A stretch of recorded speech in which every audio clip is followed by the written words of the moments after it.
The following is a conversation with Po-Shen, a professor of mathematics at Carnegie Mellon University, national coach of the USA International Math Olympiad team, and founder of XP that does online education of basic math and science. He's also the founder of Novid, an app that takes a really interesting approach to contact tracing, making sure you stay completely anonymous, and it gives you statistical information about COVID cases in your physical network of interactions, so you can maintain privacy, very important, and make informed decisions. In my opinion, we desperately needed solutions like this in early 2020, and unfortunately, I think we will again need it for the next pandemic. To me, solutions that require large-scale, distributed coordination of human beings need ideas that emphasize freedom and knowledge. Quick mention of our sponsors: Jordan Harbinger Show, Onnit, BetterHelp, 8 Sleep, and Element. Check them out in the description to support this podcast. As a side note, let me say that Po and I filmed a few short videos about simple, beautiful math concepts that I will release soon. It was really fun. I really enjoyed Po sharing his passion for math with me in those videos. I'm hoping to do a few more short videos in the coming months that are educational in nature, on AI, robotics, math, science, philosophy, or if all else fails, just fun snippets into my life on music, books, martial arts, and other random things, if that's of interest to anyone at all. As usual, I'll do a few minutes of ads now. I try to make these interesting, but I give you timestamps, so if you skip, please still check out the sponsors by clicking the links in the description. It is the best way to support this podcast.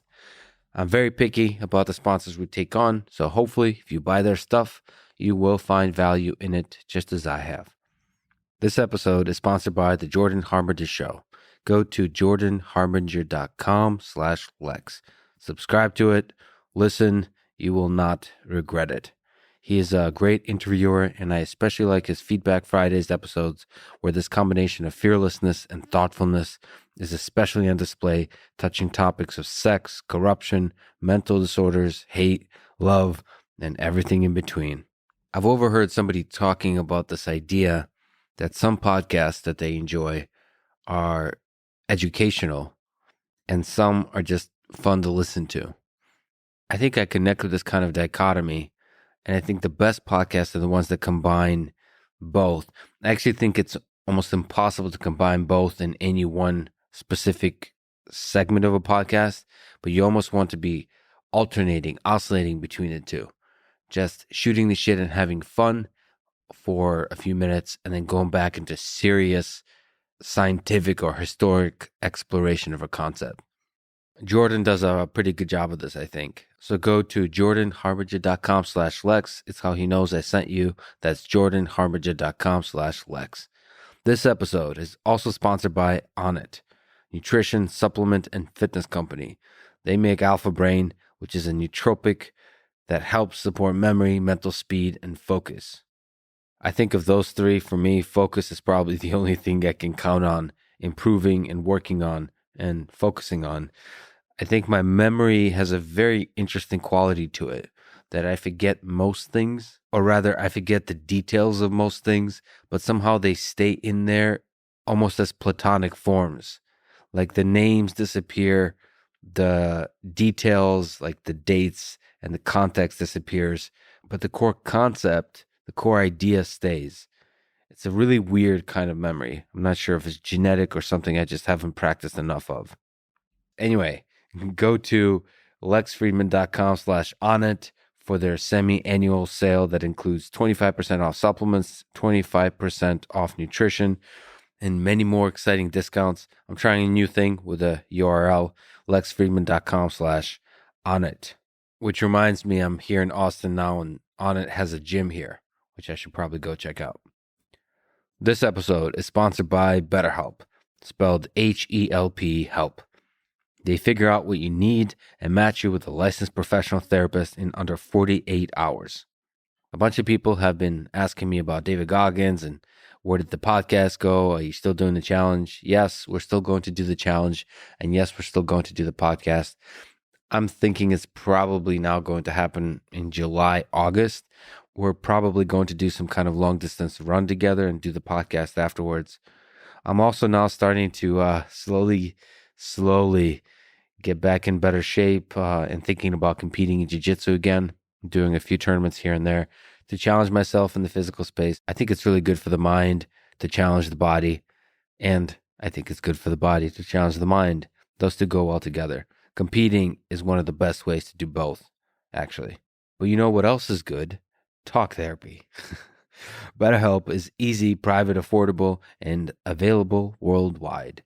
So if you don't want to compete in a jiu-jitsu tournament, try out BetterHelp. Check them out at betterhelp.com/Lex. That's betterhelp.com/Lex. This episode is also sponsored by 8 Sleep and its Pod Pro mattress. It controls temperature with an app, is packed with sensors, and can cool down to as low as 55 degrees on each side of the bed separately. I'm recently more and more discovering the incredible, the amazing power of the power nap. Even like 10, 20 minutes can completely transform my mood from kind of drained, worn out, moving and thinking slowly to just excited to take on the day. It's kind of incredible. And the other thing that people suggested and I've tried, and I think it works, is taking like an energy drink or drinking a cup of coffee right before the nap. And that way, when you wake up, there's an extra boost. I don't know if it's a placebo effect or psychological, but it definitely has worked for me. But when I do the power nap, if it's not on the floor under the desk, I go with the 8 Sleep mattress. It really is one of the things in my life that brings a smile to my face. Anyway, they have the Pod Pro cover, so you can just add that to your mattress without having to buy theirs. But their mattress is pretty nice too, just so you know. It can track a bunch of metrics like heart rate variability, but cooling alone is worth the money. Go to 8sleep.com/Lex to get special savings. That's 8sleep.com/Lex. Finally, this episode is brought to you by Element Electrolyte Drink Mix, spelled LMNT. To do low-carb diets correctly, the number one thing you have to get right is electrolytes, specifically sodium, potassium, and magnesium. I think their slogan actually is Salty AF, which is very clever. Very clever, Element. They have a new flavor, my new favorite actually, watermelon salt. I actually really like watermelon when it comes to things that are refreshing. So if I'm looking for a refreshing drink, watermelon is a good go-to flavor. And it really is magical how much difference a bit of salt can make. Salt and water.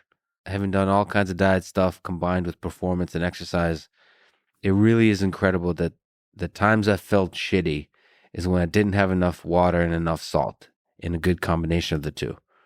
And the flip side of that, it's been incredible to see how much the entire thing flips in a matter of minutes when you drink enough water and enough salt.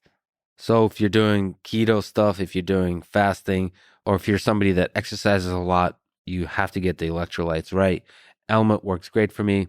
Olympians use it. Tech people use it. I swear by this stuff. Try it at drinklmnt.com/Lex. That's drinkelement.com/Lex. This is the Lex Friedman Podcast, and here is my conversation with Po-Shen Lo.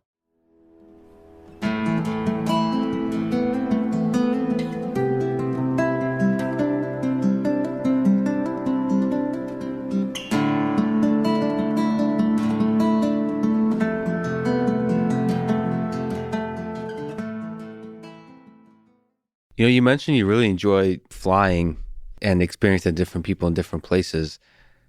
There's something about flying for me. I don't know if you have the same experience, that every time I get on an airplane, it's incredible to me that human beings have actually been able to achieve this.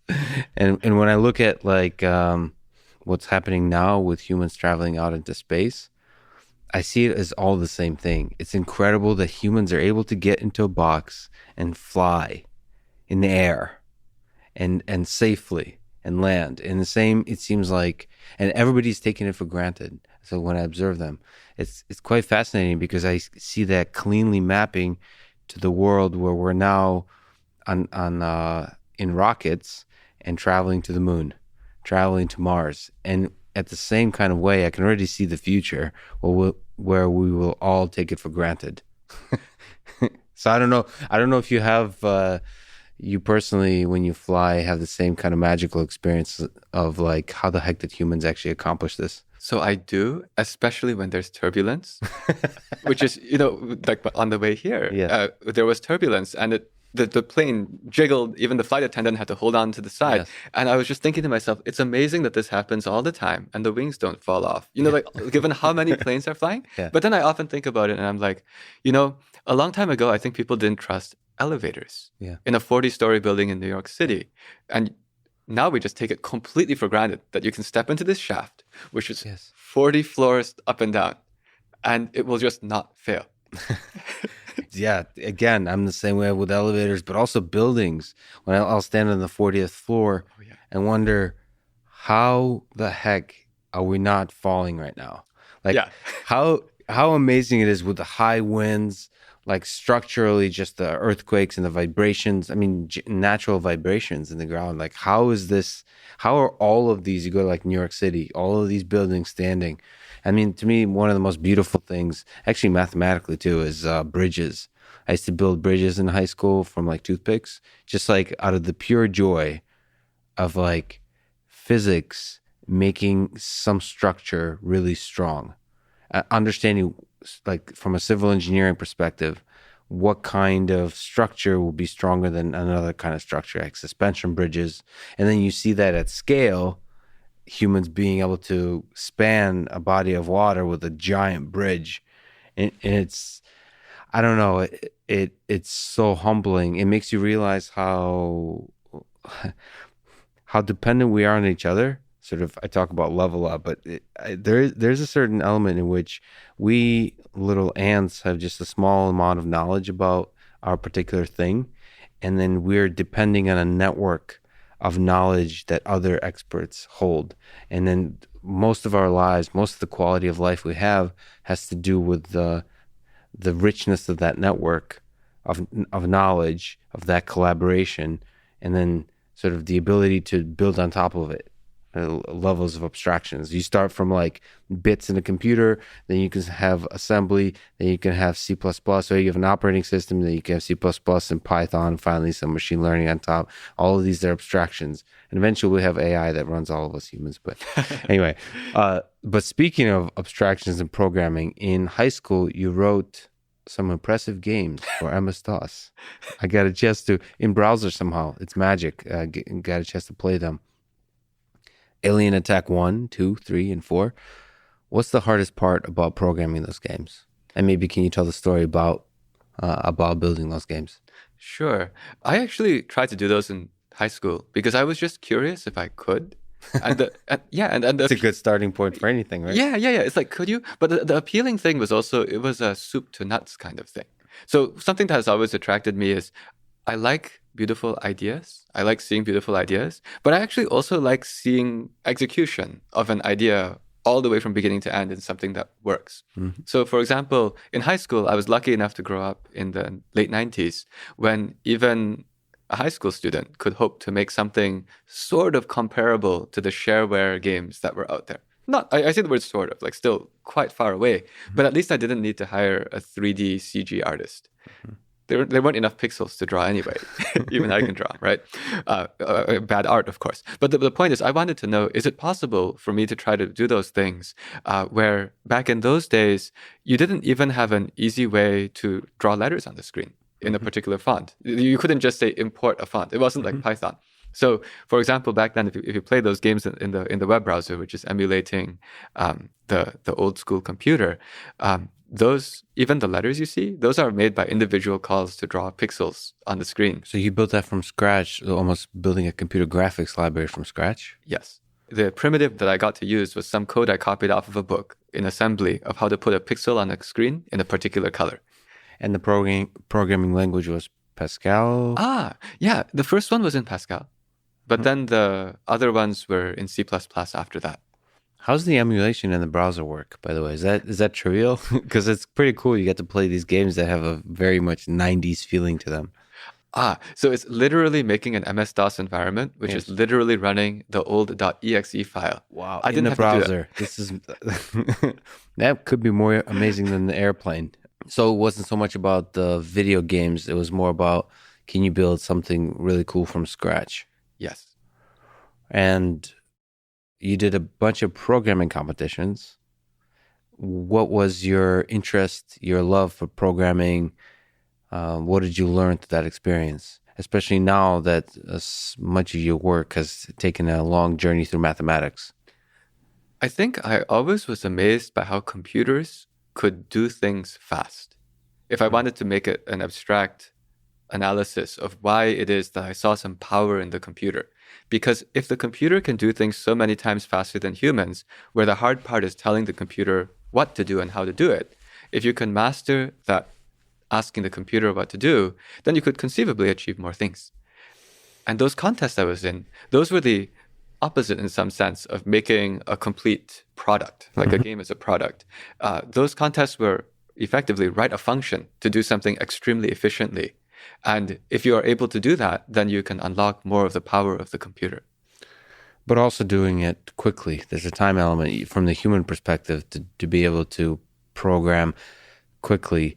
There's something nice. So there's almost like an athletics component to where you're almost like an athlete seeking optimal performance as a human being trying to write these programs.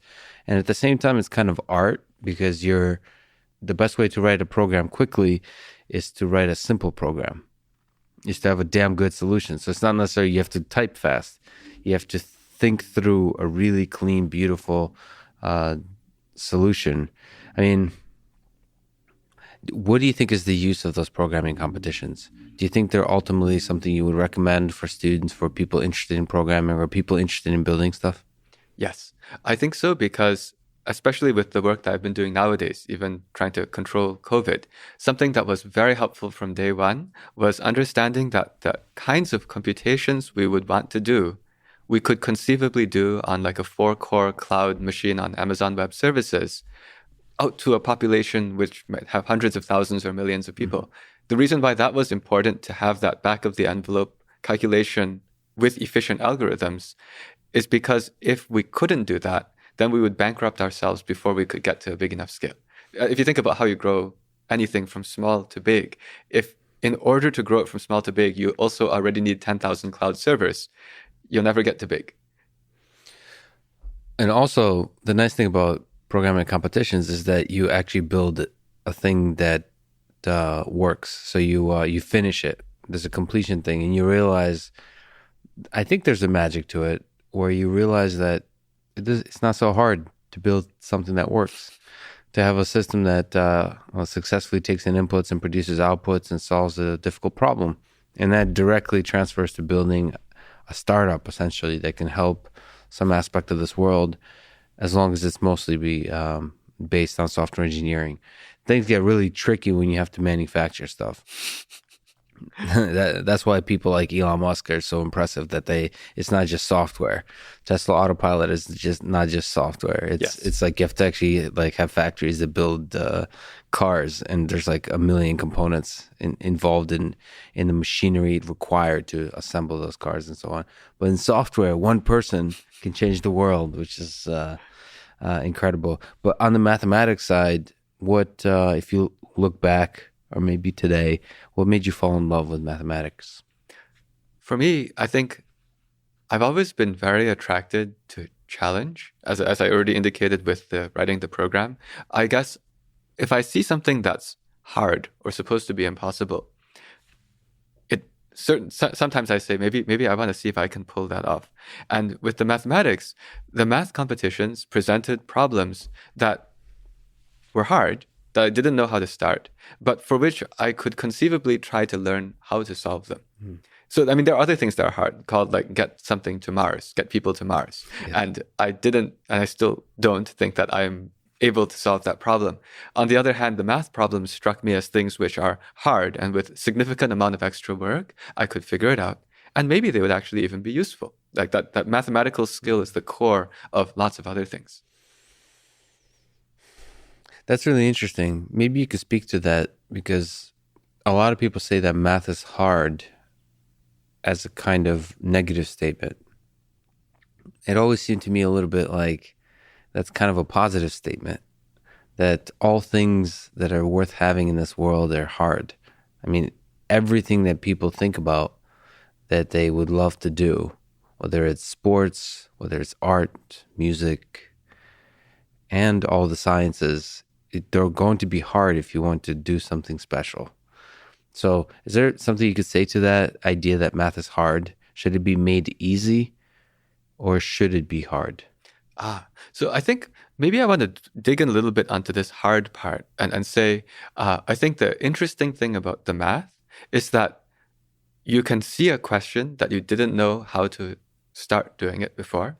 And over a course of thinking about it, you can come up with a way to solve it.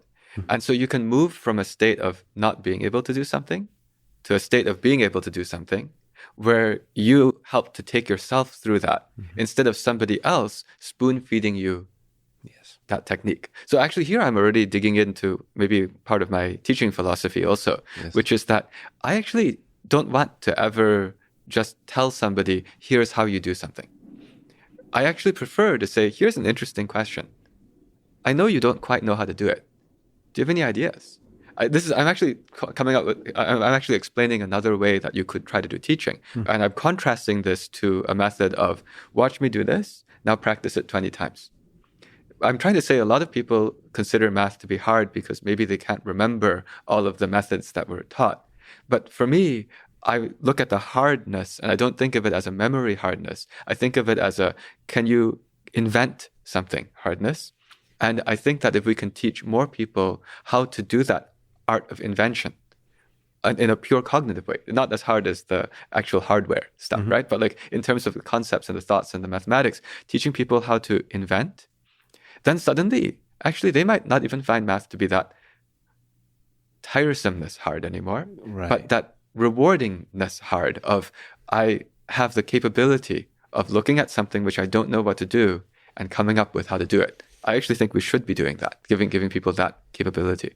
So hard in the same way that invention is hard, that is ultimately rewarding. So maybe you can dig in that a little bit longer, which is, do you see basically the way to teach math is to present a problem and to give a person a chance to try to invent a solution with minimal amount of information first? Is that basically, how do you build that muscle of invention in a student? Yes. So the way that I guess I have two different sort of ways that I try to teach. Actually, one of them is, in fact, this semester, because all my classes were remotely delivered, I even threw them all onto my YouTube channel. So you can see how I teach at Carnegie Mellon. But I'd often say, hey, everyone, let's try to do this. Any ideas? And that actually changes my role as a professor from a person who shows up for class with a script of what I want to talk through. I don't have a script. The way I show up for class is there's something that we want to learn how to do, and we're going to do it by improv. I'm talking about the same method as improv comedy, which is where you tell me some ideas and I'll try to yes and them. you know what I mean? Yeah. And then together, we're going to come up with a proof of this concept where you were deeply involved in creating the proof. Actually, every time I teach the class, we do every proof slightly differently because it's based on how the students came up with it. And that's how I do it when I'm in person. I also have another line of courses that we make that is delivered online. Those things are where I can't do it live. But the teaching method became also similar. It was just, here's an interesting question. I know it's out of reach. Why don't you think about it? And then automatic hints. We feed automatic hints through the internet to go and let the person try to invent. So that's like a more rigorous prodding of invention. But you did mention disease and COVID, and you've been doing some very interesting stuff from a mathematical but also software engineering angle of coming up with ideas. It's back to I see a problem, I think I can help. So you stepped into this world. Can you tell me about your work there under the flag of Novid and both the software and the technical details of how the thing works? Sure. So first I want to make sure that I say this is actually a team effort. I happen to be the one speaking, but there's no way this would exist without an incredible team of people who inspire me every day to work on this. Absolutely. But I'll speak on behalf of them. So the idea was indeed that we stepped forward in March of last year when the world started to become, our part of the world started to become, our part meaning the United States, started to become paralyzed by COVID. The shutdown started to happen. And at that time, it started as a figment of an idea, which was network theory, which is the area of math that I work in, could potentially be combined with smartphones and some kind of health information anonymized. Exactly how? We didn't know yet. We tried to crystallize it. And many months into this work, we ended up accidentally discovering a new way to control diseases, which is now what is the main impetus of all of this work, is to take this idea and polish it and hopefully have it be useful not only now, but for future pandemics. The idea is really simple to describe. Actually, my main thing in the world is I come up with obvious observations. So I'll explain it now. Einstein did the same thing, and he wrote a few short papers. So. But so the idea is like this. If we describe how usually people control disease for a lot of history, it was that you'd find out who was sick, you'd find out who they've been around, and you try to remove all of those people from society against their will. Yes. Now that's the problem. The against their will part gives you the wrong kind of a feedback loop, which makes it hard to control the disease, because then the people you're trying to control keep getting other people sick. You can see already how I'm thinking and talking about this. Feedback loops. This is actually related to something you said earlier about even like how skyscrapers stay in the air. Mm-hmm. The whole point is control theory. You actually want to, or even how an airplane stays. You need to have control loops which are feedbacking in the right way. Mm-hmm. And what we observed was that the feedback control loop for controlling disease by asking people to be removed from society against their will was not working. It was running against human incentives, and you suddenly are trying to control 7 billion, 8 billion people in ways that they don't individually want to necessarily do. So here's the idea. And this is inspired by the fact that at the core of our team were user experience designers. That's actually, in fact, the first thing I knew we needed when we started was to bring user experience at the core. Okay. Beautiful. But so the idea was, suppose hypothetically there was a pandemic. What would you want? You would want a way to be able to live your life as much as possible and avoid getting sick. Can we make an app to help you avoid getting sick? Notice how I've just articulated the problem. It is not, can we make an app so that after you are around somebody who's sick, you can be removed from society? It's, can we make an app so that you can avoid getting sick? Yes. That would run a positive I don't know if I want to call it positive or negative, but it would run a good feedback loop. Yes. Okay? So then how would you do this? The only problem is that you don't know who's sick, because especially with this disease, if I see somebody who looks perfectly healthy, the disease spreads 2 days before you have any symptoms. And so it's actually not possible. That's where the network theory comes in. You caught it from someone. What if we changed the paradigm and we said, whenever there's a sickness, tell everybody how many physical relationships separate them from the sickness? That is the trivial idea we added. Mm-hmm. The trivial idea was the distance between you and a disease is not measured in feet or seconds. It's measured in terms of how many close physical relationships separate you, like these 6 degrees of separation, like LinkedIn. Simple idea. What if we told everyone that? It turns out that actually unlocks some interesting behavioral feedback loops, which, for example, let me now jump to a non-COVID example to show why this maybe could be useful. Actually, we think it could be quite useful. Imagine there was Ebola or some hemorrhagic fever. Imagine it spread through contact, through the air, in fact. Pretend.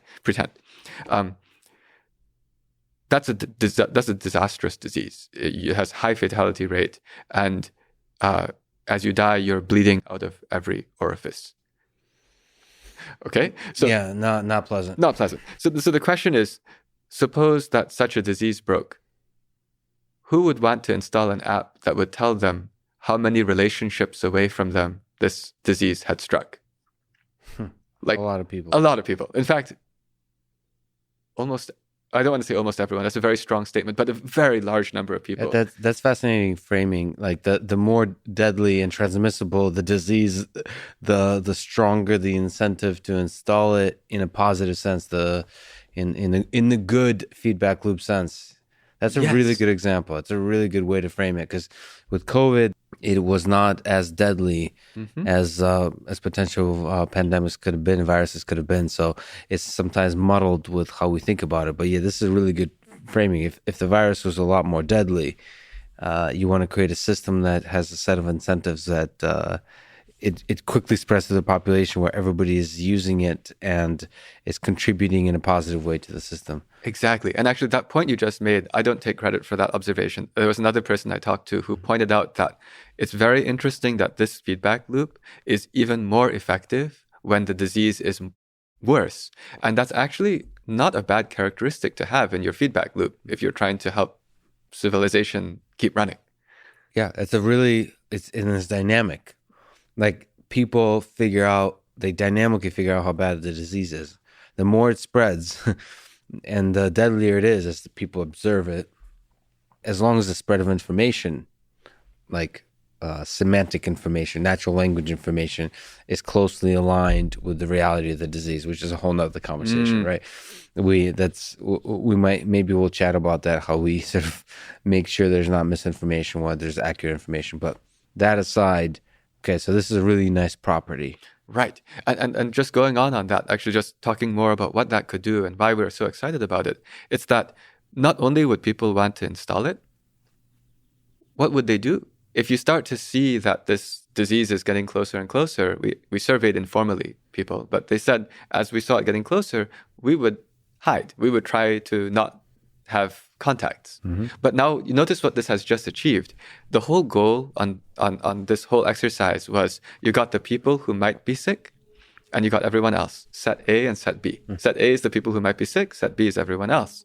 And for the entirety of the past contact tracing approaches, you tried to get set A to do things that might not be to their liking or their will, because that's removing them from society. Yes. We found out that there's two ways to separate set A from set B. You can also let the people at set B, at the fringe of set A, attempt to remove themselves from this interface. It's the symmetry of A and B separation. Everyone was looking at A, we look at B, and suddenly B is in their incentive to do so. Beautiful. So there's a virus that jumps from human to human. So there's a network, sometimes called graph, of the spread of a virus. It hops from person to person to person to person. And each one of us individuals are sitting or plopped into that network. We have close friends and relations and so on. It's kind of fascinating to actually think about this network. And we could maybe talk about the shapes of this kind of network. Because I was trying to think exactly this, like, how many people do so I'm kind of an introvert, not kind of, I'm very much an introvert. But so can I be explicit about the kind of people I meet in regular life? Say when it was completely opened up, there's no pandemic. There is a kind of network and there's maybe in the graph theoretic sense, there's some weights or something about how close that relationship is in terms of the frequency of visits, the duration of visits, and all of those kinds of things. So you're saying we might want to create on top of that network a spread of information to let you know, as the virus travels through this network, how close is it getting to you, and the number of hops away it is on that network is really powerful information that creates a positive feedback loop where you can act essentially anonymously and on your own. Like, nobody's telling you what to do, which is really important. Is decentralized and not whatever the opposite of authoritarian is, but you get to sort of the American way. You get to choose to do it yourself. You have the freedom to do it yourself, and you're incentivized to do it, and you're most likely going to do it to protect yourself against you getting the disease as the closer it gets to you based on the information that you have. But can you maybe elaborate? First of all, brilliant. Whenever I saw the thing you're working on, so forget for COVID, this is, of course, really relevant for COVID, but it's also probably relevant for future diseases as well. So this, that was the thing I'm nervous about. It's like, if our society shut down because of COVID, like, what the heck is going to happen when there's a much deadlier disease? Like this was disappointing. The whole time, 2020, the whole time I'm just sitting like this. Like, is the incompetence of everybody except the people developing vaccines. The biologists are the only ones that got their stuff together. But in terms of institutions and all that kind of stuff, it's just been terrible. But this is exactly the power of information, and the power of information that doesn't limit personal freedom. So your idea is brilliant. Okay, mathematically, can you maybe elaborate? What are we talking about? Like, how do you actually make that work? What's involved? Sure. First, I'm going to reply to something you said about the freedom inside this, because actually that was the idea. The idea is this is game theory, right? And effectively what we did is analogous to free market economy as opposed to central planning. Yeah. If you just line up the set of incentives correctly so that people have, in their purely selfish behavior, are contributing to the optimization of the global function. Yes. That's it. And the point of what we do, I guess, in mathematics is we try to explore the search space to go and find out as many possibilities as there are. And in this case, it's an applied search space. That's why the inputs from design, user experience design, and actual people are important. But you asked about, I guess, the mathematical or the technical things underpinning it. So I think the first thing I'll say is we wanted to make this thing not require your personal information. And so in order to do that, what gave me the confidence to, I guess, lead our team to run at the beginning is we saw that this could be done without using GPS information. So technically what's going on is if two smartphones, it's a smartphone app, if two smartphones have this thing installed, they just communicate with each other by Bluetooth to go and find out how far. They can detect nearby things by Bluetooth, and then they can find out that these two phones were approximately such and such distance apart. And that kind of relative proximity information is enough to construct this big network. Okay, so the physical network is constructed based on proximity that's through Bluetooth, and you don't have to specify your exact location. It's the proximity. I'm not using the Pythagorean theorem, basically. I mean, if I just knew the GPS coordinates, we could use the Pythagorean theorem too. Sorry, that's just how I call it. Distance formula, whatever you want to call it. So we're not doing the old Pythagorean based violation of privacy. Okay. But so is that enough to give you enough information about physical connection to another human being? Is there a time element there? Is there okay? That sounds like a really strong, like low-hanging fruit. Like if you have that, you could probably go really, really far. My natural question is there extra information you can add on top of that, like the duration of the physical proximity? So first of all, we actually do estimate the duration, but the way we estimate the duration is like how a movie is filmed, in the sense that every so often, every few minutes, we check what's nearby. It's like how a movie is filmed. You take lots of snapshots. Yes. So there's no way in a battery efficient way to really keep track of that proximity. However, fortunately, we're using probability. The fact is, the paradigm that we're using is it's not super important if you run into that person only for 10 minutes at the grocery store.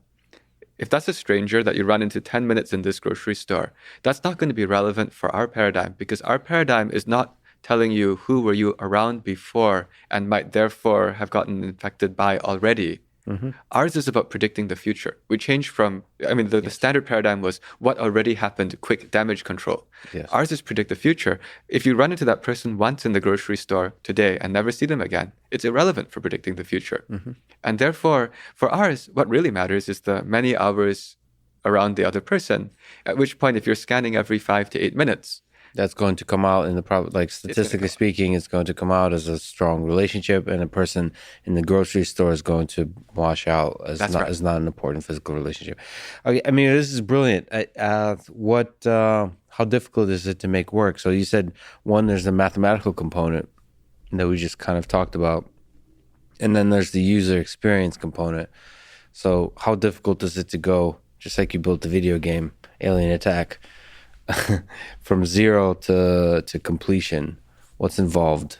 How difficult is it? So I'm going to answer that question in terms of building the product, but then I'm also going to acknowledge that just having an app doesn't make it useful, because that's actually maybe the easy part. If you know what I mean. There's like all of this stuff about rollout, adoption, and awareness. But let's focus on the app part first. So that's again why I said the team is incredible. So we have a bunch of people who let's just say that the technology that we use to make it is not the standard way you make an app. If you think about a standard iOS app or Android app, those are a user interface that contacts a web server and sends some information back and forth. We're doing some stuff that has to hook into the operating system of saying, let's go use Bluetooth for something it wasn't really meant for. Yes. Right? So there's that part. And by the way, what is the app called? Oh, it's called Novid. COVID with an N. Very nice. So you have to hook into Bluetooth. You're saying you have to do that beyond the permissions that are like at the very surface level provided on the phone? Well, I don't want to call them permissions. I just want to say that's not what you usually do with Bluetooth. Gotcha. Usually with Bluetooth, you say, do I have headphones nearby? Yes. Okay, I'm done. You don't go and say, do I have headphones nearby?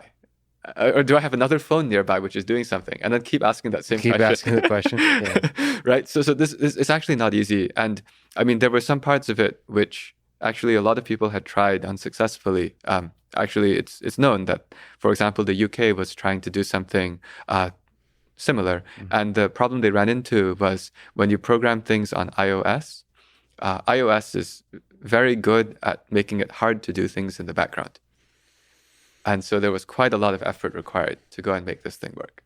So the whole point, this thing would run in the background, and iOS, I mean, most, Android probably as well, right? But yeah, iOS certainly makes it difficult for something to run in the background, especially when it's eating up your battery, right?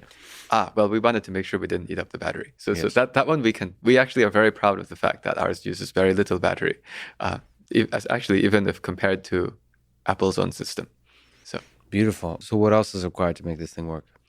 Right. So the key was that you had to do a significant amount of work on the actual mobile app development, which fortunately the team that we brought was this kind of general thinkers, where we would dig in deep into the operating system documentation and the API libraries. So we got that working.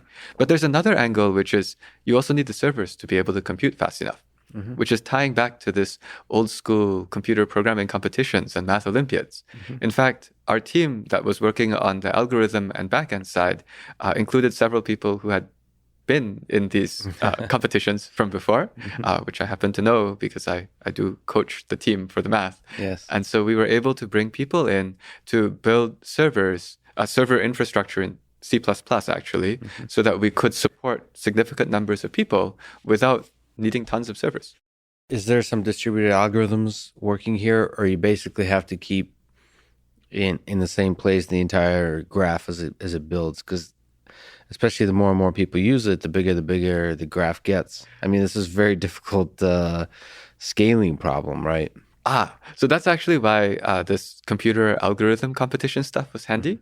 It's because there are only about 7 to 8 giga people in the world. Yeah. That's not that many. So if you can make your algorithms linear time or almost linear time, a computer operates in gigahertz. Yeah. I only need to do one run, one recalculation every hour in terms of telling people how far away these dangers are. Yes. So I suddenly have 3,600 seconds and my CPU cores are running in gigahertz. And at most, there are 8 giga people. Well, you're skipping over the fact that there's n squared potential connections between people. So how do you get around the fact that, that we, the potential set of relationship any one of us could have is 8 billion. So it's 8 billion times squared. That's potential amount of data you have to be storing and computing over and constantly updating. So the way we dealt with that is we actually expect that the typical network is very sparse. The technical term sparse would mean that the average degree or the average number of connections that a person has is going to be at most like 100 strong connections that you care about. If you think of it almost in terms of the heavy hitters, actually in most people's lives, if we just kept track of their top 100 interactions, That's probably most of the signal. Yeah. Yeah. I'm saddened to think that I might not be even in the double digits, but I was intentionally giving a crazy number to account for college students.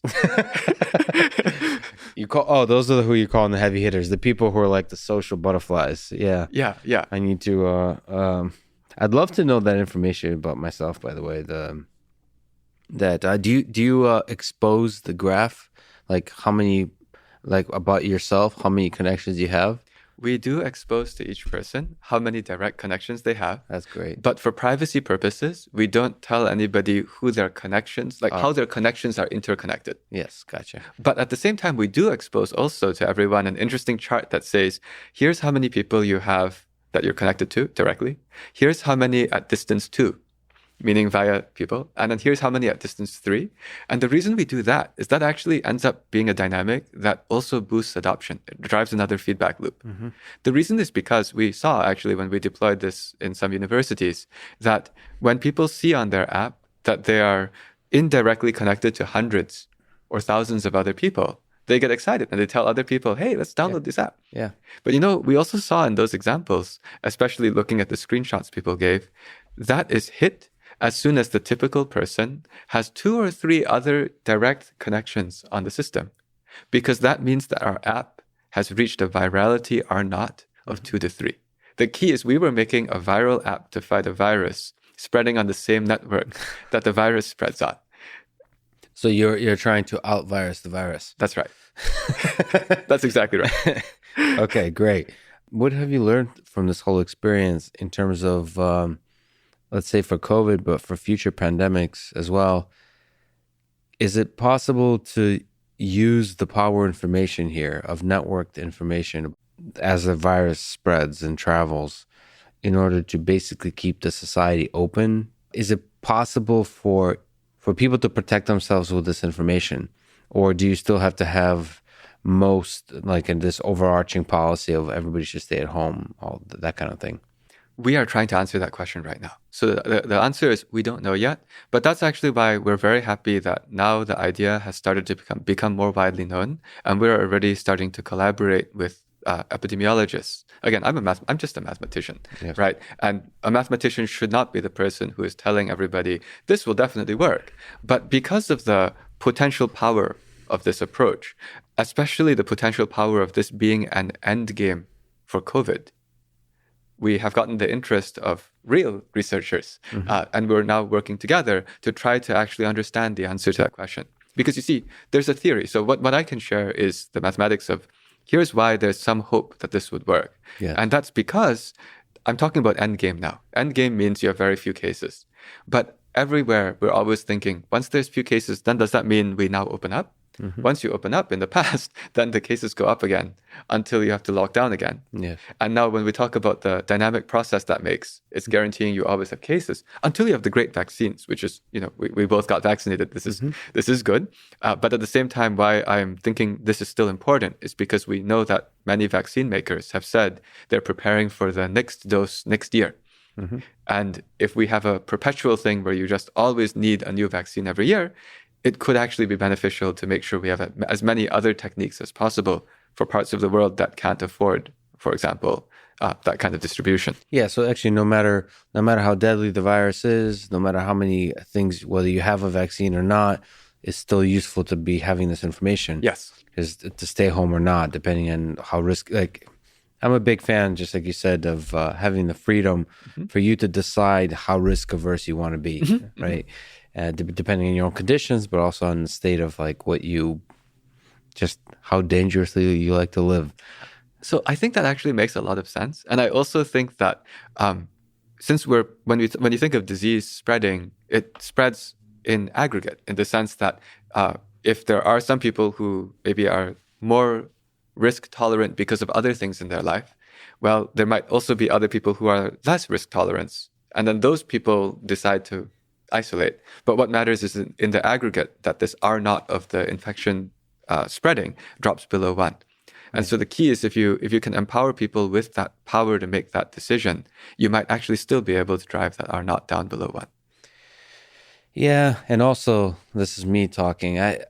Yes, people get a little bit nervous, I think, with information somehow mapping to privacy violation. But first of all, in the approach you're describing, that's respecting anonymity. But I would love to have information from the very beginning, from March and April of last year, almost like a map of like where it's risky and where it's not to go, and not map based on sort of the exact location of people, but where people usually hang out kind of thing. Just it may be not necessarily about actual location, but just maybe activities, like just to have information about what is good to do and not, in terms of like safety. Is it okay to run outside and not? Is it okay to go to a restaurant and not? I just feel like we're operating in the blind. And then what you had is a very imperfect signal, which is like basically politicians desperately trying to make statements about what is safe and not. They don't know what the heck they're doing. They have a bunch of smart scientists telling them stuff, and the scientists themselves also, very important, don't always know what they're doing. Epidemiology is not is as much an art as a science. You're desperately trying to predict the future, which nobody can do. And then you're trying to speak with some level of authority. I mean, if I were to criticize scientists, they spoke with too much authority. It's okay to say, I'm not sure. But then they think like, if I say I'm not sure, then there's going to be a distrust. What they realize is when you're wrong and you say I'm sure, it's going to lead to more distrust. So there's this imperfect, like just chaotic, messy system of people trying to figure out with very little information. And what you're proposing is just a huge amount of information, and information is power. Is there challenges with adoption that you see in the future here? So there's maybe we could speak to, there's approaches, I guess, from Google. There's different people that have tried similar kind of ideas. Not in you have a quite a novel idea actually, but speaking the umbrella idea of contact tracing. Is there something you can comment about why their approaches haven't been fully adopted? Is there challenges there? Is there reasons why Novid might be a better idea moving forward? And in general, just about adoption. Yeah. So first of all, I want to say I always have respect for the methods that other people use. And so it's good to see that other people have been trying. But what we have noticed is that the difference between our value proposition to the user and the value proposition to the user delivered by everything that was made before is that, unfortunately, the action of installing a standard contact tracing app will then tell you after you've already been exposed to the disease so that you can protect other people from you. Right. And what that does to your own direct probability of getting sick, if you think about it, suppose you were making the decision, should I or should I not install one of those apps? Yeah. What does that do to your own probability of getting sick? Mm-hmm. It's close to zero. This is the sad thing you're speaking to. Not sad, I suppose it's the way of the world. Is the only incentive there is to just help other people, I suppose, but a much stronger incentive is anything that allows you to help yourself. Yes. So what I'm saying is that let's just say free market capitalism was not based on altruism. I think it's based on, if you make a system of incentives so that everybody trying to maximize their own situation somehow contributes to the whole, that's a game theoretic solution to a very hard problem. And so this is actually basically mechanism design. Like we've basically come up with a different mechanism, different set of incentives, which incentivizes the adoption. Because actually, whenever we've been rolling it out, usually the first question we ask people, like say in a university, is, do you know what Novid does? And most of them have read about the other apps and they say, oh, Novid will tell you after you've been around someone so you can quarantine. And we have to explain to them, actually, Novid never wants to ask you to quarantine. Yeah. That's not the principle. Our principle isn't based on that at all. We just want to let you know if something is coming close so that you can protect yourself. Mm-hmm. If you want. Yeah, if you want. And then the quarantine is like, yes, in that case, if you're quarantining, it's because you're shutting the door from the inside, if that makes sense. Yes, exactly. Exactly. I mean, this is brilliant. So what do you think the future looks like for future pandemics? What's your plan? with Novid? What's your plan with these set of ideas? I am actually still an academic and a researcher. So the biggest work I'm working on right now is to try to build as many collaborations with other public health researchers at other universities to actually work on pilot deployments together in various places. That's the goal. That's actually ongoing work right now. And so, for example, if anyone's watching this and you happen to be a public health researcher and you want to be involved in something like this, I'm just going to say I'm still incentive thinking. There's something in it for the researchers too. This could open up an entire new way of controlling disease. That's my hope. I mean, it might actually be true. And people who are involved in figuring out how to make this work, well, it could actually be good for their careers too. I always have to think, like, if a researcher was getting involved, what are they getting out of it? Oh, so you mean like from a research perspective, you can like publications and sets of ideas about how to, from a sort of network theory perspective, understand how we control the spread of a pandemic. Yes. And what I'm doing right now is this is basically interdisciplinary research where maybe our side is bringing the technology and the network theory, and the missing parts are epidemiology and public health expertise. Gotcha. And if the two things start to join, also because everywhere that you deploy, let's just say that the world is different in the Philippines as it is in the United States, and just the natures of the locality would mean that someone like me should not be trying to figure out how to do that. But if we can work with the researchers who are based there, now suddenly we might come up with a solution that will help scale in parts of the world where they aren't all getting the Moderna and Pfizer vaccines, which cost like $20 a pop in the US. So if they want to participate, who do they reach out to? Oh, that would just be us. I mean, the novid.org website has... Novid.org. It has a feedback reach out form.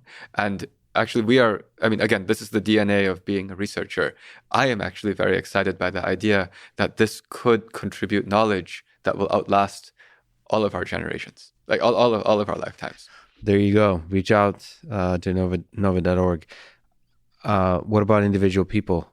Should they install the app and try it out, or is this really geographically restricted? Oh, yeah, I didn't come on here to tell everyone to install the app. I did not come to tell everyone to install the app because it works best if your local health authority is working with us. Gotcha. There's a reason. It's because, this is back to the game theory. If anyone could just say, I'm positive, the high school senior prank would be to say that we have a massive outbreak on finals week. Yes. Let's not have final exams. So the way that our system works, it actually borrows some ideas, not borrows, we came up with them independently, but this idea is similar to what Google and Apple do, which is that if the local health authority is working with this, they can, for everyone who's positive, give them a passcode that expires in a short time. So for ours, if you're on the app and saying, I'm positive, you can either just say that, and that's called unverified. Or you can enter in one of these codes that you got from the local health authority. So basically, for anyone who's watching this, it's not that you should just go and download it unless you want to go and look at it. That's cool. But if you, on the other hand, if you happen to know anyone at the local health authority which is trying to figure out how to handle COVID, well then, I mean, we'd be very happy to also work with you. Gotcha. So the verified there is really important because you're maintaining anonymity, and because of that, you have to have some source of verification in order to make sure that it's not possible to manipulate. Because it's ultimately about trust and information, and so it could be verification is really important there. So basically, individual people should ask their local health authorities to sign up to contact you. I hope this spreads. I hope this spreads for future pandemics, because it's the millions of people who are hurt by this. I think our response to the virus, economically speaking, the number of people who lost their dream, lost their jobs, but also lost their dream, entrepreneurs, jobs often give meaning. There's people who financially and psychologically are suffering because of our, I'll say it, incompetent response to the virus across the world, but certainly the United States. That should be the beacon of entrepreneurial hope for the world. So I hope that we'll be able to respond to these kinds of events much better in the future. And this is exactly the right kind of idea. And now is the time to do the investment. Let's step back to the beauty of mathematics. Maybe ask the big, silly question first, which is, what do you find beautiful about mathematics? I think that being able to look at a complicated problem which looks unsolvable, and then to be able to change the perspective to come from a different angle and suddenly see that there's a nice solution. I don't mean that every problem in math is supposed to be this way, but I think that these reframings and changing of perspectives that cause difficult things to get simplified and crystallized and factored in certain ways is beautiful.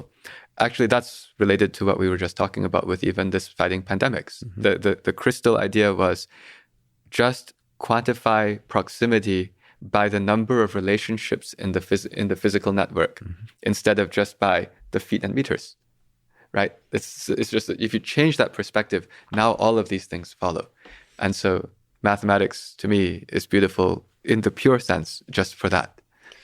Yeah, it's quite interesting to see a human civilization as a network, as a graph, and our relationships as kind of edges in that graph. And to then do, outside of just pandemic, do interesting inferences based on that. This is true for like Twitter, social networks, and so on. How we expand the kind of things we talk about, think about sort of politically. If you have this little bubble, quote unquote, of ideas that you play with, it's nice from a recommender system perspective. How do you jump out of those bubbles? It's really fascinating.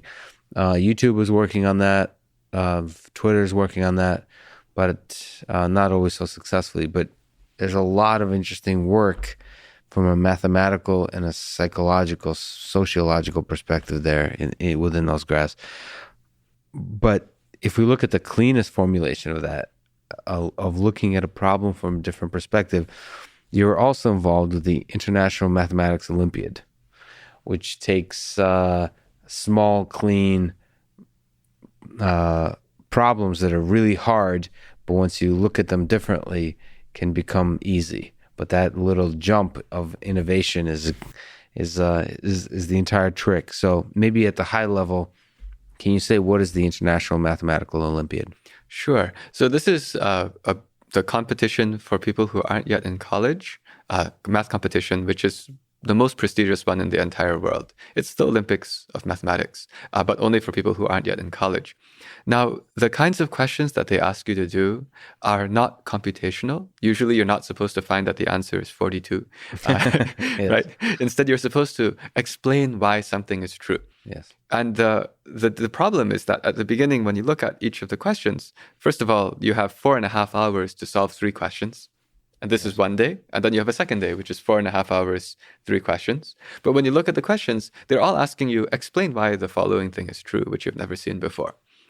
And by the way, even though there are 6 questions, if you solve any one of them, you're a genius and you get an honorable mention. So this is hard to solve. Really hard problem. So really hard. What about, is it one person? Is it a team? So it's each country can send 6 people. And the score of the country is actually unofficial. There's not an official country versus country system, although everyone just adds up the point scores of the 6 people and they say, well, now which country stacked up where? Yeah. So maybe as a side comment, I should say that there's a bunch of countries, including the former Soviet Union and Russia, where I grew up, where this is one of the most important competitions that the country participates in. Like, it was a source of pride for a lot of the country. You look at the Olympic sports like wrestling, weightlifting. There's certain sports and hockey that Russia and the Soviet Union truly took pride in. And actually, the Mathematical Olympiad, it was one of them for many years. It's still one of them. And that's kind of fascinating. We don't think about it this way in the United States. Maybe you can correct me if I'm wrong, but it's not nearly as popular in the United States in terms of its integration into the culture, into just basic conversation, into the pride. Like, you know, if you win an Olympic gold medal or if you win the Super Bowl, you can walk around proud. I think that was the case with the Mathematical Olympiad in Russia. Not as much the case in the United States, I think. So I just want to give that a little aside, because beating anybody from Russia, from the Eastern Republic, or from China is very, very difficult. There, like, if I remember correctly, you know, there's people. This was a multi-year training process. They train hard, and this is this is everything that they're focused on. My dad was a participant in this, and it's as serious as Olympic sports. You think about like gymnastics, like young athletes participating in gymnastics. This is as serious as that, if not more serious. So I just want to give that a little bit of context because we're talking about serious, high level math, athletics almost here. Yeah. And actually, I also think that it made sense from the Soviet Union's perspective, because if you look at what these people do eventually, even though, let's look at the USSR's Olympiad, International Math Olympiad record, even though they won a lot of awards at the high school thing, many of them went on to do incredible things in research mathematics or research other things. And that's showing the generalizability of what they were working on. Because ultimately, we're just playing with ideas of how to prove things. And if you get pretty good at inventing creative ways to turn problems apart, split them apart, observe neat ways to turn messy things into simple crystals, well, if you're going to try to solve any real problem in the real world, that could be a really handy tool too. So I don't think it was a bad investment. I think it worked well for Soviet Union. Yeah, so this is interesting. People sometimes ask me, you grew up under communism. Was there anything good about communism? And it's difficult for me to talk about it because it's not, communism is one of those things that's looked down on, like in absolutist terms currently. But you can still, in my perspective, talk about forget communism or whatever the actual term is, but, certain ways that the society functioned that we can learn lessons from. And one of the things in the Soviet Union that was highly prized is knowledge, not even knowledge, it's wisdom and the skill of invention, of innovation at a young age. So we're not talking about a selection process where you pick the best students in the school to do the mathematics or to read literature. It's like everybody did it. It was almost treated as if anyone could be the next Einstein. Anybody could be the next, Hemingway, James Joyce. And so you're forcing an education on the populace and a rigorous, deep education. Like, as opposed to kind of like, we want to make sure we teach to the weakest student in the class, which American systems can sometimes do because we don't want to leave anyone behind. The Russian system was anyone can be the strongest student, and we're going to teach you the strongest student, and we're going to pretend or force everybody, even the weakest student, to be strong. And what that results in, it's obviously, this is what people talk about, is a huge amount of pressure. Like it's psychologically very difficult. This is why people struggle when they go to MIT. There's a very competitive environment. It can be very psychologically difficult. But at the same time, it's bringing out the best out of people. And that mathematics was certainly one of those things. And exactly what you're saying, which kind of clicked with me just now, as opposed to kind of a spelling bee in the United States, which I guess you spell. I'm horrible at this. But it's a competition about spelling, which I'm not sure, but you could argue doesn't generalize well to the future skills. Mathematics, especially this kind of mathematics, is essentially formalized competition of invention, of creating new ideas, and that generalizes really, really well. So that's quite brilliantly put. I didn't really think about that. So this is not just about the competition. This is about developing minds that will come to do some incredible stuff in the future. Yeah, actually, I want to respond to a couple of things there. The first one is one which is this notion of whether or not that is possible in a non-authoritarian regime. I think it is. And that's actually why I spent some of my efforts before the COVID thing actually trying to work towards there. The reason is because if you think about it, let's say in America, lots of people are pretty serious about training very hard for football. Yes. Or baseball or basketball. Basketball is very, very accessible. But lots of people are doing that. Why? Well, actually, I think that what was going on with the authoritarian thing was at least the message that was universally sent was being a good thinker and a creator of ideas is a good thing. Yes, exactly. There's no reason why that message can't be sent That's right. everywhere. And I think it actually should be. Yes. So that's the first thing. The second thing is what you commented about, this thing about, the generalizable skill and what could people do with Olympiads afterwards. So that's actually my interest in the whole thing. I don't just coach students how to do problems. In fact, I'm not even the best person for that. I'm not the best at solving these problems. There are other people who are much better at making problems and teaching people how to solve problems. In fact, when I was, when the Mathematical Association of America, which is the group which is in charge of the US participation in these Olympiads, when they were deciding whether or not to put me in, back in 2013 as the head coach, I had a conversation with their executive director where I commented that we might do worse. Because my position was, I actually didn't want to focus on winning. I said, if you're going to let me work with 60 very strong minds as picked through this system, because the coach gets to run a camp for these students. I said, I'm actually not going to define my success in terms of winning this contest. I said I wanted to maximize the number of the students that I read about in the New York Times in 20 years. Yeah. And the executive director of the Mathematical Association of America was fully in support of this, because that's also how their philosophy is. So in America, the way we run this is we're actually not just training to win, even though the students are very good and they can win anyway. One reason, for example, I went and even did the COVID thing involving quite a few of them, is so that hopefully some of them get ideas. Because in 20, 30 years, I won't have the energy or the insight to solve problems. We'll have another catastrophe. And hopefully some of these people will step up and do it. And ultimately have that long-term impact. I wonder if this is scalable because that's such a great metric for education. Not how to get an A on the test, but how to be on the cover of New York Times for inventing something new.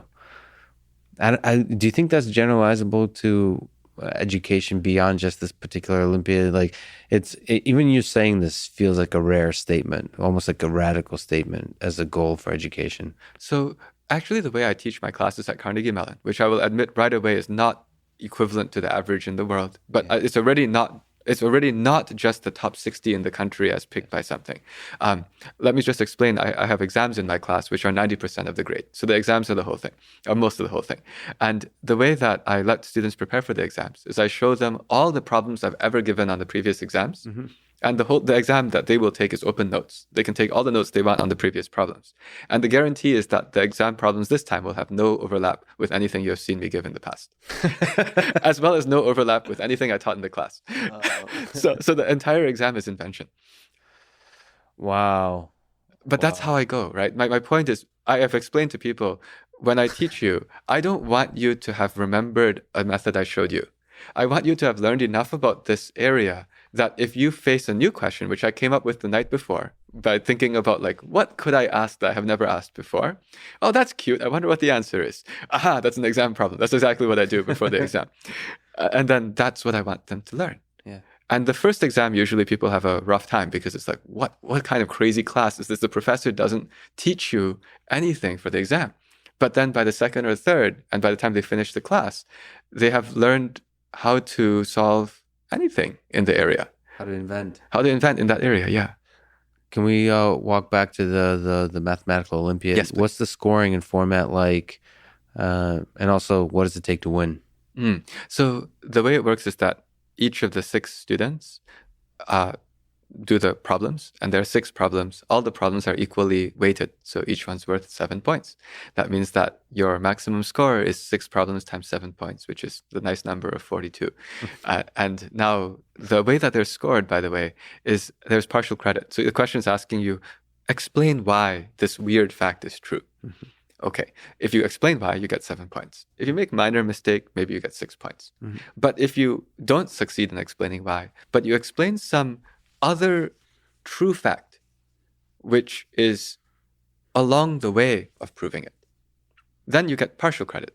Mm-hmm. And actually now this is tricky, because how do you score such a thing? It's not like the answer was 72 and you wrote 71 and it's close, right? The answer is 72 and you wrote 36. Oh, but that's pretty close because you were, that maybe you were just off by a bit. By the way, they're not numerical anyway, but I'm just giving some numerical analog to the way the scoring might work. They're all essays.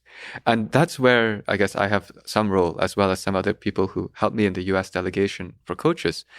We actually debate with the country which is organizing it.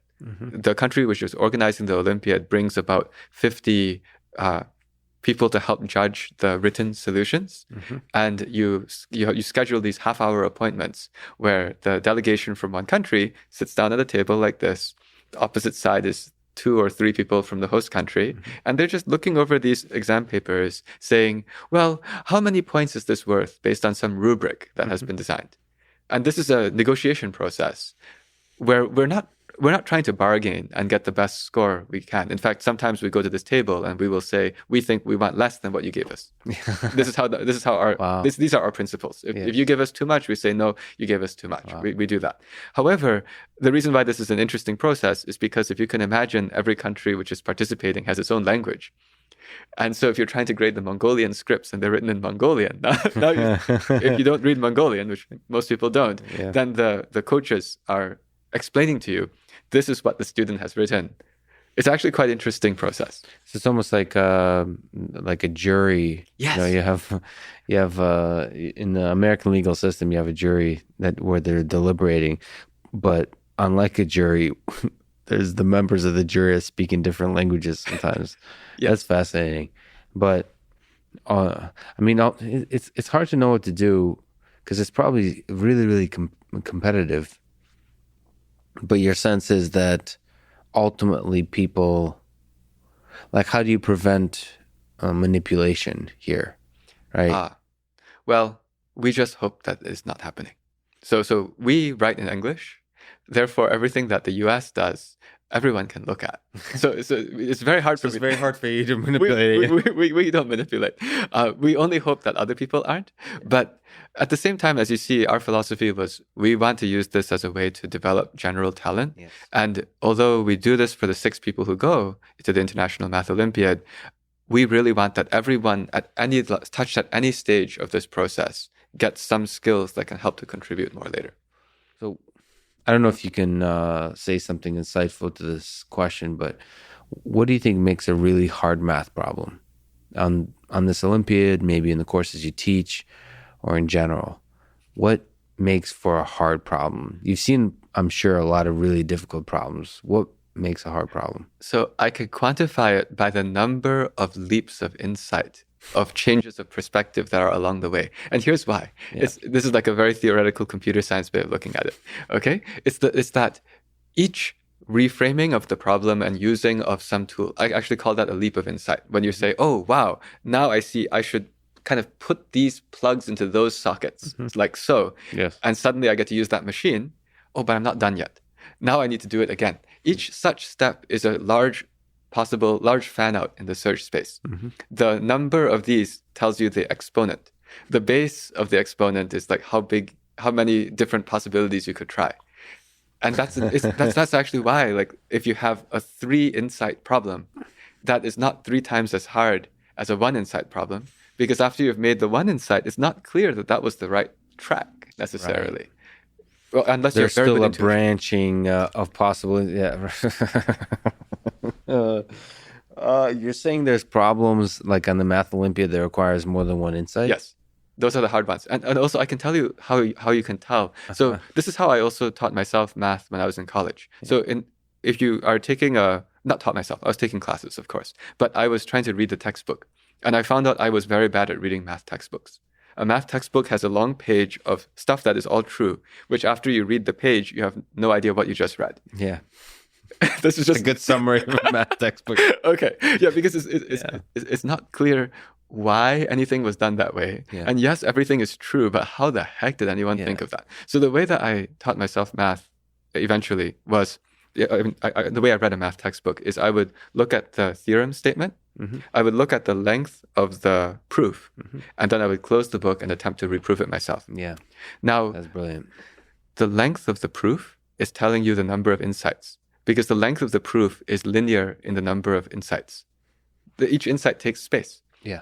And if I know that it's a short proof, I know that there's only one insight. So when I'm doing my own way of solving the problem, finding the proof, I quit if I have to do too many pluggings. It's equivalent to a math contest. In a math contest, I look, is it problem 1, 2, or 3? That tells me how many insights there are. This is exactly what I did. That's brilliant. Linear in the number. I don't know. I think it's possible that's true. Approximately. Yeah. Just I don't know. It'd be somebody out there is going to try to formally prove this. Oh, no, I mean, you're right. There are cases where maybe it's not quite linear, but in general... Well, some of it's notation too, and some of it is style and all those kinds of things. But within a textbook... Within the same book. Within the same book with the same... Yes.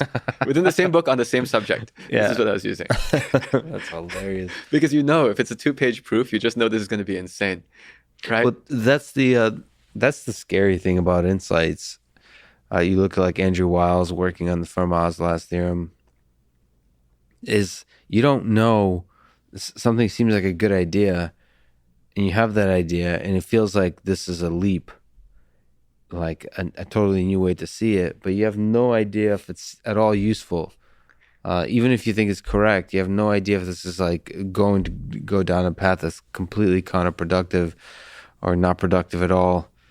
That's the crappy thing about invention is like I'm sure you do. I have a lot of really good ideas every single day, but like, and then I'll go inside my head along that little trajectory, but it could be just a total waste. And it's that you know what that feels like? It just feels like patience is required, not to get excited at any one thing. So I think this is interesting because you raised Andrew Wiles. He spent 7 years attacking the same thing. Yeah. Right? And so I think that what attracts professional researchers to this is because even though it's very painful that you keep fighting with something, when you finally find the right insights and string them together, it feels really good. So well, there's also like short term, it feels good to whether it's real or not, to pretend like you've solved something, in the sense like you have an insight and there's a sense like this might be the insight that solves it. So at least for me, I just enjoy that rush of positivity, even though I know statistically speaking is probably going to be a dead end. I'm the same way. In fact, that's how I know whether I might want to keep thinking about this general problem. Mm-hmm. It's like if I still see that I'm getting some insights, I'm not at a dead end yet. Mm-hmm. But that's also where I learned something from my PhD advisor. Actually, he was a real big inspiration on my life. His name is Benny Sudakov. In fact, he grew up in the former Soviet Union. Excellent. He was from Georgia. But he's an incredible person. But one thing I learned was choose the problems to work on that might matter if you succeed. Because that's why, for example, we dug into COVID. It was just, suppose we succeed in finding some interesting insight here. Well, it actually matters. Then it's worthwhile. Yeah, and I think COVID, the way you're approaching COVID has two interesting possibilities. One, it might help with the COVID or another pandemic. But two, I mean, just this whole network theory space, you might unlock some deep understanding about the interaction of human beings that might have nothing to do with the pandemic. There's a space of possible impacts that may be direct or indirect. And the same thing is like with Andrew Wiles' proof. Mm-hmm. I don't understand, but apparently the pieces of it are really impactful for mathematics, even if the main theorem is not. So along the way, the insights you have might be really powerful for unexpected reasons. So I like what you said. This is something that I learned from another friend of mine he's a very famous researcher. All these people are more famous than I am. His name is Jacob Fox. He's Jacob Fox at Stanford, also a very big inspiration for me. We were both grad students together at the same time. Well, most importantly, you're good at selecting good friends. Yeah, well, that's the key. You got to find good people to learn things from. Yeah. But his thing was, he often said, if you solve a math problem and have this math problem for him is like a proof, right? So suppose you came up with this proof. He always asks, what have we learned from this that we could potentially use for something else? Mm-hmm. It's not just, did you solve the problem that was supposed to be famous? It was, and is there something new in the course of solving this that you had to invent that we could now use as a tool elsewhere? Yeah, there's this funny effect where just looking at different fields where people discover parallels. They'll prove something, it'll be a totally new result, and then somebody later realizes this was already done 30 years ago in another discipline in another way. And it's really interesting. We did this offline in another illustration you showed to me.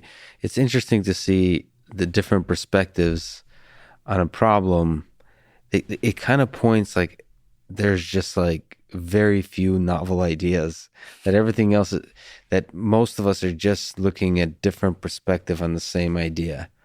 And it makes you wonder this old silly question that I have to ask you is, do you think mathematics is discovered or invented? Do you think we're creating new idea? We're building a set of knowledge that's distinct from reality, or are we actually like, is math almost like a shovel where we're digging to like this core set of truths that were always there all along? So I personally feel like it's discovered, but that's also because I guess the way that I like to choose what questions to work on are questions that maybe we'll get to learn something about. Why is this hard? I mean, I'm often attracted to questions that look simple but are hard, right? And what could you possibly learn from that? Sort of like probably the attraction of Fermat's last theorem, as you mentioned. Simple statement, why is it so hard? So I'm more on the discovered side.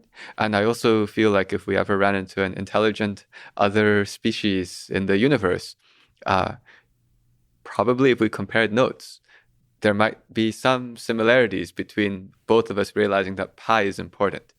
Because you might say, why? Do humans like circles more than others? I think stars also like circles. I think planets like circles. They're not perfect circles, but nevertheless, the concept of a circle is just point and constant distance. It doesn't get any simpler than that. It's possible that like an alien species will have, depending on different cognitive capabilities and different perception systems, will be able to see things that are much different than circles. And so if it's discovered, it will still be pointing at a lot of same geometrical concepts, mathematical concepts, but it's interesting to think of how many things we would have to still align, not just based on notation, but based on understanding, like just some basic mathematical concepts, like how much work is there going to be in trying to find a common language. I mean, this is, I think Stephen Wolfram and his son helped with the movie Arrival, like the developing an alien language, like how would aliens communicate with humans? It's fascinating because like math seems to be the most promising thing, but even like math, like how do you visualize mathematical ideas?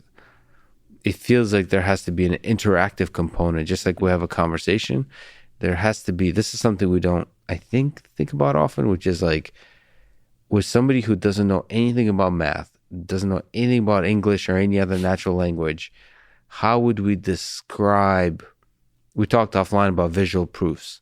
How would we, through visual proofs, have a conversation where we say something, here's the concept, the way we see it. Does that make sense to you? And like, can you mess with that concept to make it sense for you? And then go back and forth in this kind of way. So purely through mathematics, I'm sure it's possible to have those kind of experiments with like tribes on Earth that there's no common language. Through math, like draw a circle and see what they do with it, right? Do some of these visual proofs, like the summation of the odds and the adds up to the squares. Yeah, I wonder how difficult that is. Before one or the other species murders. That's a deep question. I hope that the curiosity for knowledge will overpower the greedy. This is back to our game theory thing, that the curiosity of like discovering math together will overpower the desire for resources and ultimately like, willing to commit violence in order to gain those resources. I think as we progress, become more and more intelligent as a species, I'm hoping we would value more and more the knowledge because we'll come up with clever ways to gain more resources so we won't be so resource starved. I don't know. That's a hopeful message from when we finally meet aliens. Yeah. See, the cool thing about the Math Olympiad, I don't know if you know work from Francois Chollet from Google.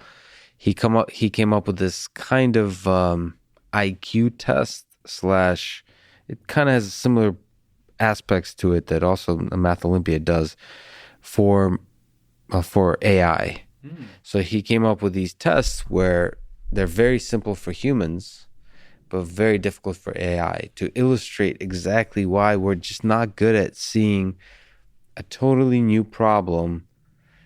AI systems are not good at looking at a new problem that requires you to detect that there's a symmetry of some kind, or there's a pattern that hasn't seen before.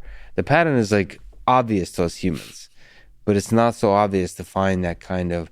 You're inventing a pattern that's there in order to then find a solution.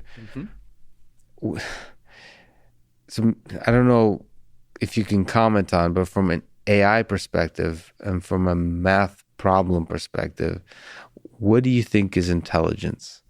What do you think is the thing that allows us to solve that problem?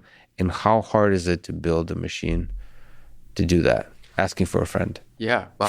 So I guess, you see, because if I just think of the raw search space, it's huge. Yeah, That's why you can't do it. And if I think about what makes somebody good at doing these things, they have this heuristic sense. It's almost like a good chess player of saying, let's not keep analyzing down this way because there's some heuristic reason why that's a bad way to go. Yes. Where did they get that heuristic from? Now, that's a good question. I don't know. Because if you asked them to explain to you, they could probably say something in words that sounds like it makes sense. Yeah. But I'm guessing that's only a part of what's really going on in their brain of evaluating that position. You know what I mean? If you ask Garry Kasparov, what is good or why is this position good? He will say something. Yeah. But it's probably not approximating everything that's going on inside. So there's basically a function being computed. Yeah. But it's hard to articulate what that function is. Now, the question is, could a computer get as good at computing these kinds of heuristic functions? Maybe. I'm not enough of an expert to understand, but one bit of me has always been a little bit curious of whether or not the human brain has a particular tendency due to its wiring to come up with certain kinds of things, which is just natural due to the way that the topology of the neurons and whatever is there, for which if you tried to just build from scratch a computer to do it, would it naturally have different tendencies? I don't know. This is just me being completely ignorant and just saying a few ideas. Well, this is a good thing that mathematics shows is we don't have to be. So math and physics or mathematical physics operates in a world that's different than our descendant of ape brains operate in. So it allows us to have many dimensions. It allows us to work on weird surfaces with like topology as a discipline is just weird to me. It's really complicated, but it allows us to work in that space, the differential geometry and all those kinds of things where it's totally outside of our natural day-to-day four-dimensional experience, 3D dimensional with time experience. So the math gives me hope that we can discover the processes of intelligence outside the limited nature of our own like human experiences. But you said that you're not an expert. It's kind of funny. I find that we know so little about intelligence that I honestly think like almost children are more expert at creating artificial intelligence systems than adults. I feel like we know so little. We really need to think outside the box. And those little, I found people should check out Francois Chollet's little exams. But even just solving math problems, I don't know if you've ever done this for yourself, but when you solve a math problem, you kind of then trace back and try to figure out, where did that idea come from? Like, what was I visualizing in my head? How did I start visualizing it that way? Why did I start rotating that cube in my head in that way? Like, what is that? If I were to try to build a program that does that, where did that come from? So this is interesting. So I try to do this to teach middle school students how to learn how to create and think and invent. And the way I do it is there are these math competition problems, and I'm working in collaboration with the people who run those, and I will turn on my YouTube live and for the first time look at those questions and live solve them. The reason I do this is to let the middle school students and the high school students and the adults, whoever wants to watch, just see what exactly goes on through someone's head as they go and attempt to invent what they need to do to solve the question. So I've actually thought about that. I think that, first of all, as a teacher, I think about that because whenever I want to explain to a student how to do something, I want to explain how it made sense, why it's intuitive to do the following things, and why the wrong things are wrong. Not just why this one short, fast way, well, why this is the right way, if that makes sense. Yes. So my point is, I'm actually always thinking about that. Like, how would you think about these things? And then I eventually decided the easiest way to expose this would just be to go live on YouTube and just say, I've never seen any of these questions before. Here we go. Don't you get, man, that's anxiety inducing for me. Don't you get trapped in a kind of like little dead ends of confusion, even on middle school problems? Yes, that's what the comments are for. The live comments come in and students say, try this. Oh, wow. It's actually pretty good. I'll never get stuck. I mean, I'm willing to go on camera and say, guess what, Po-Shen can't do this one. That's fine. But then what ends up happening is you will then see how maybe somebody's saying something and I look at the chat and I say, aha, that actually looks useful. Now that also shows how not all ideas, not all suggestions are the same power, if that makes sense. Because if I actually do get stuck, I'll go fishing through the chat. Anyone got any ideas? I don't know if you can speak to this, but is there a moment for the middle school students, maybe high school as well, where there's like a turning point for them where they maybe fall in love with mathematics or they get it? Is there something to be said about like discovering that moment and trying to grab them to get them to understand that mathematics is no matter what they want to do in life could be part of their life? Yes, I actually do think that the middle school is exactly the right time because that's the place where your mathematical understanding gets just sophisticated enough that you can start doing interesting things. Because if you're early on in counting, I'm honestly not very good at teaching you new insights. My wife is pretty good at that. But somehow, once you get to this part where you know what a fraction is, and when you know how to add and how to multiply, and what the area of a triangle is, at that point, to me, the whole world opens up, and you can start observing there are really nifty coincidences, the things that made the Greek mathematicians and the ancient mathematicians excited. Actually, back then, it was exciting to discover the Pythagorean theorem. It wasn't just homework. So is there, which discipline do you think has the most exciting coincidences? So is it geometry? Is it algebra? Is it calculus? Well, you see, you're asking me, and I'm the guy who gets the most excited when the combinatorics shows up in the geometry. Is it? Okay. So it's the combinatorics in the geometry. So first of all, the nice thing about geometry, this is the same nice thing about computer vision, is it's visual. So geometry, you can draw circles and triangles and stuff. So it naturally presents itself to the visual proof, right? But also the nice thing about geometry, I think for me, is the earliest class, the earliest discipline where there's that's most amenable to the exploration, the invention through proofs. The idea of proofs, I think, is most easily shown in geometry because it's so visual, I guess. So that to me is like, if I were to think about when I first fell in love with math, it would be geometry.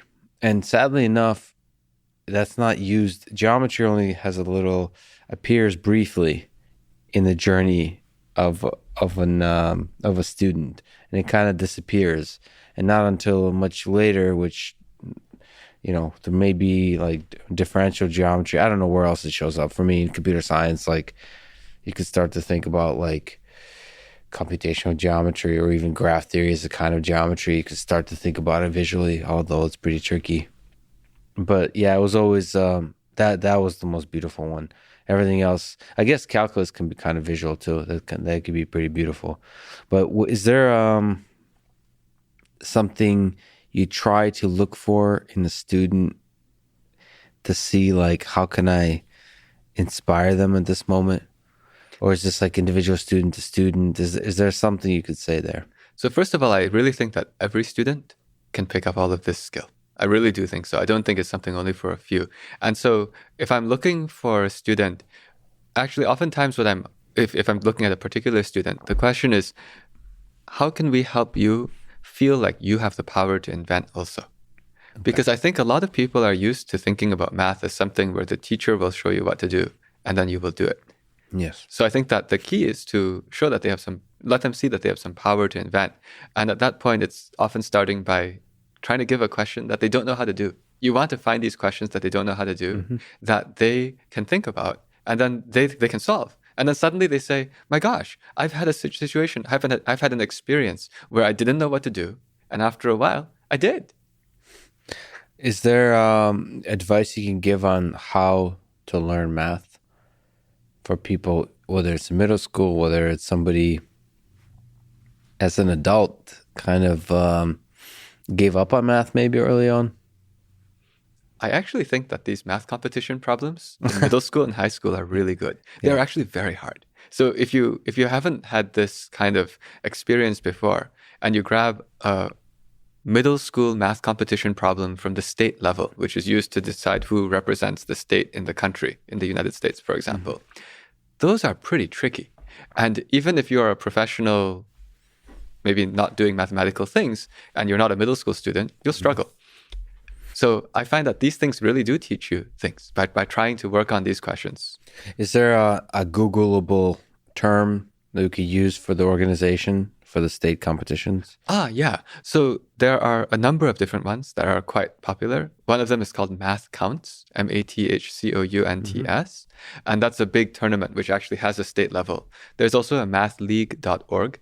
Mathleague, LEAGUE.org, also has this kind of tiered tournament structure. There's also the American Math Competitions, AMC 8. AMC also has AMC 10, that's for 10th grade and below, and AMC 12. These are all run by the Mathematical Association of America. And these are all ways to find old questions. What about the daily challenges that you run? What are those about? We do that too. But I mean, the difference was ours that one is not free. So I should actually probably be careful. The things that I've just mentioned are also not free. Not all of those things I mentioned just now are free either. Well, but people can figure out what is free and what not. But this is really nice to know what's out there. But can you speak a little bit to the daily challenges? Sure. So that's actually what we did when I guess I was thinking about how would I try to develop that skill in people if we had the power to architect the entire system ourselves. So that's called the Daily Challenge with Po-Shen Lo. It's not free because that's actually how I pay for everything else I do. so that was the idea. But the concept was, now let's invent from scratch. So if we're going to go from scratch and we're going to use technology, what if we made every single lesson something where first I say, hey, here's an interesting question. Recorded, of course. It's not live. But it's like I say, hey, here's an interesting question. Why don't we think about this? But I know you don't know how to do it. So now you think. And a minute later, a hint pops on the screen. But you still think. And a minute later, a big hint pops on the screen. And you still think. And then finally, after the 3 minutes, hopefully you got some ideas. You try to answer. And then suddenly there's like this pretty extended explanation of, so here's like multiple different ways that you can do the question. And by accident, you also just learn this other concept. That's what we did. So Is this targeted towards middle school students, high school students? It's targeted towards middle school students with competitions, but there's a lot of high school students who didn't do competitions in middle school, where they would also learn how to think. If you can see, the whole concept was, can we teach people how to think? How would you do that? You need to give people the chance to, on their own, invent without that kid in the front row answering every question in 2 seconds. And people can find it, I think, It's daily.poshenlo.com. Okay. But if you go to find my website, you'll be able to find it. Beautiful. Can we zoom out a little bit? And so day to day, week to week, month to month, year to year, what does the lifelong educational process look like, do you think? For yourself, but for me, what would you recommend in the world of mathematics, or sort of as opposed to studying for a test, but just like lifelong expanding of knowledge and that skill for invention? I think I often articulate this as can you always try to do more than you could do in the past? Yeah. But that comes in many ways. Yes. I will say it's great if one wants to build that with mathematics, but it's also great to use that philosophy with all other things. In fact, if I just think of myself, I just think, what do I know now that I didn't know a year ago, or a month ago, or a week ago? And not just know, but like, what do I have the capability of doing? Yes. And if you just have that attitude, it brings more. See, the thing is, there's also a habit, like it is a skill. Like I've been using Anki. It's an app for helps you memorize things. And I've actually, this a few months ago, started doing this daily of setting aside time to think about an idea that's outside of my work. Like, let's say, it's all over the place, by the way, but let's say politics, like gun control. Is it good to have a lot of guns or not in society? And just, I've set aside time every day. I do at least 10 minutes, but I try to do 30, where I think about a problem. And I kind of outline it for myself from scratch, from not looking anything up, just thinking about it, using common sense. And I think the practice of that is really important. It's the daily routine of it. It's the discipline of it. It's not just that I figured something out from that thinking about gun control. It's more that that muscle is built too. It's that thinking muscle. So I'm kind of interested in, math has, especially because I've gotten specialized into machine learning and because I love programming so much, I've lost touch with math a little bit to where I feel quite sad about it and I want to fix that. Even just not math, like pure knowledge math, but math like these middle school problems, the challenges, right? Is that something you see a person be able to do every single day, kind of just practice every single day for years? So I can give an answer to that gives a practical way you could do it, assuming you have kids. I mean, you can do it yourself. Step one, get kids. I was just saying this because I'm just thinking out loud right now of Yes. like, what could I do? What could I do to suggest? Because what I have noticed is that, for example, if you do have kids who are in elementary school or middle school, if you yourself go and look at those middle school math problems to think about interesting ways that you can teach your elementary school or middle school kid, it works. That's what my wife did. She never did any of those contests before, but now she knows quite a lot about them. And I didn't teach her anything. I don't do that. She just was messing around with them and taught herself all of that stuff. And that had the automatic daily. I'm always thinking, how do you make it practical, right? Yes. And the way to make it practical is if the timer on the automatically daily is that you are going to automatically daily do something with your own kid. Yes. Now it feeds back. Okay. And that includes the whole lesson that if you want to learn something, you should teach it. Oh, I strongly believe that. Yes. I strongly believe that. And, so I currently don't have kids, so that's maybe I should just get kids to help me with the math thing.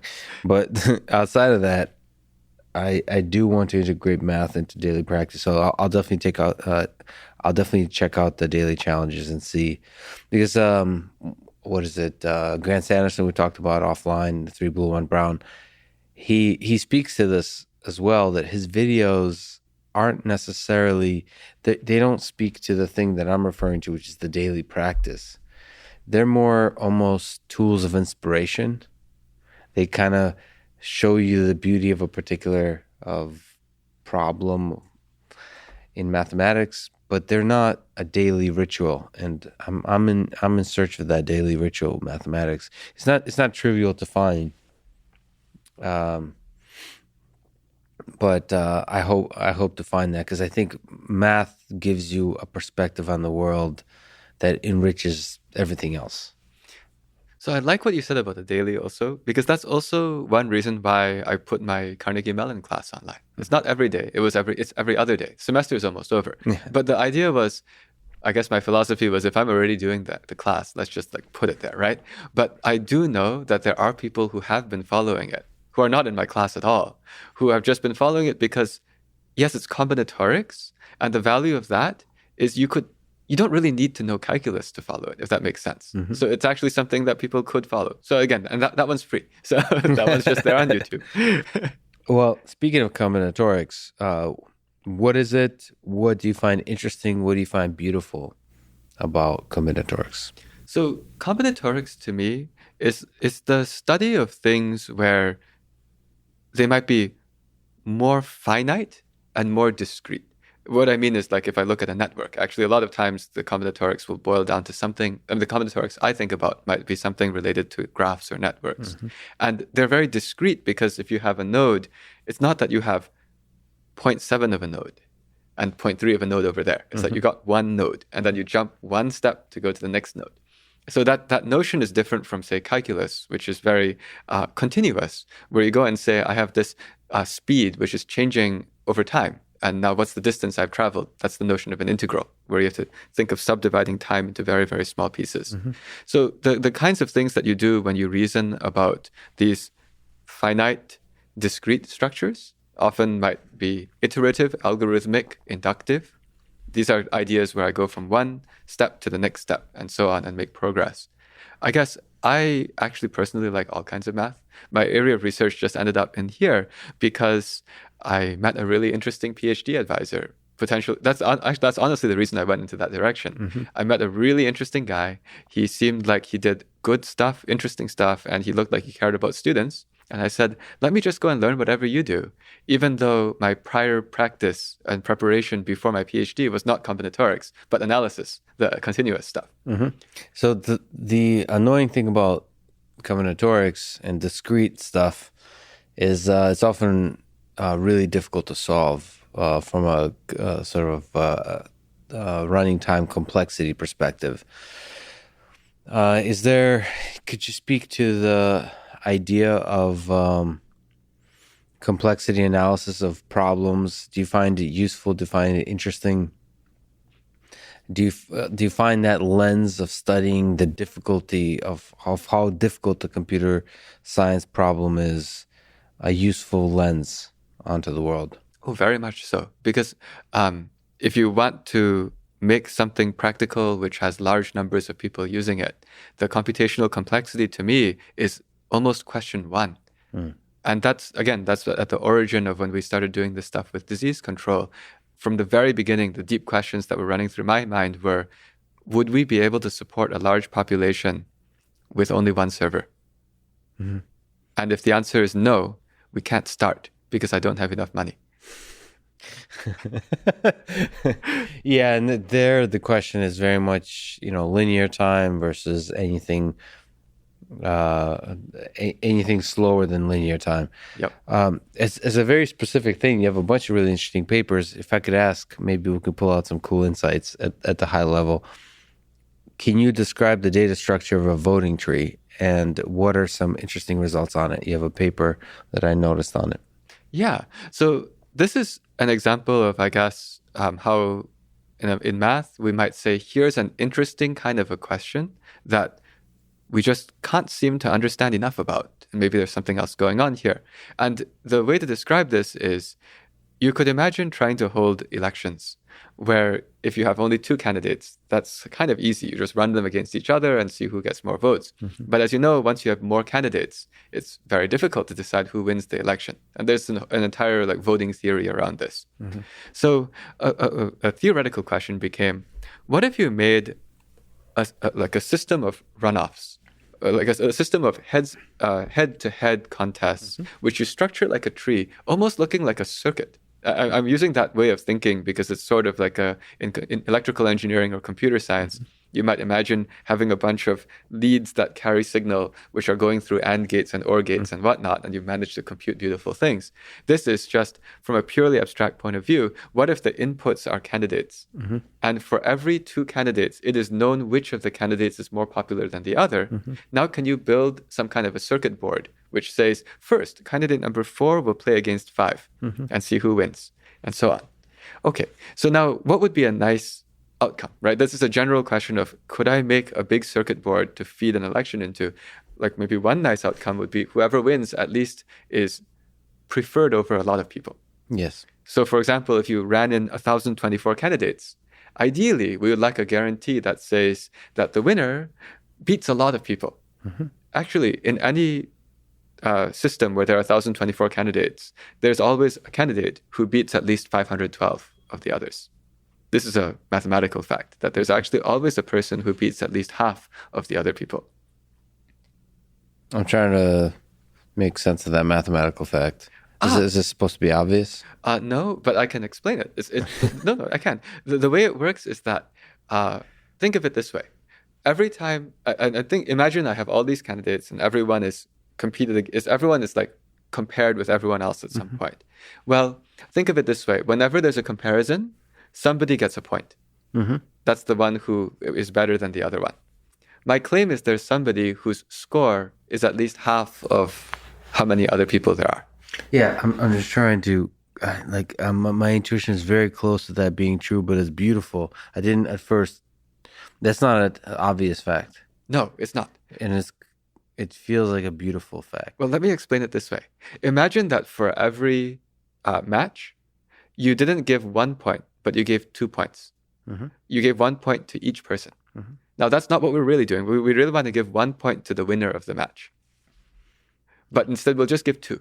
If you gave 2 points to everyone on every matchup, actually, everyone has the same number of points.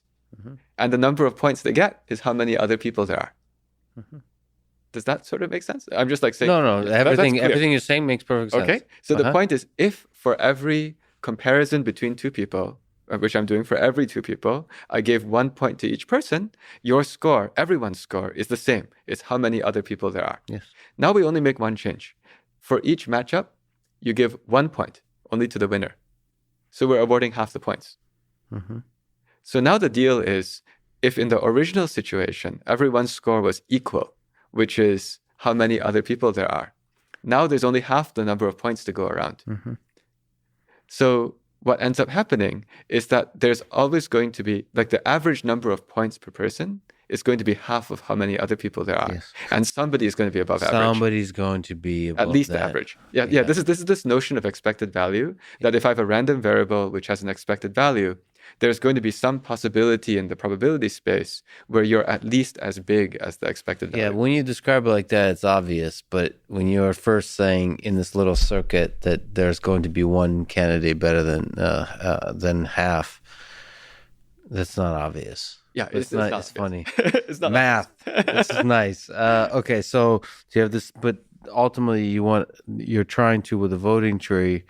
I don't know if you're trying this, but to have a circuit that's like compressed, that's small.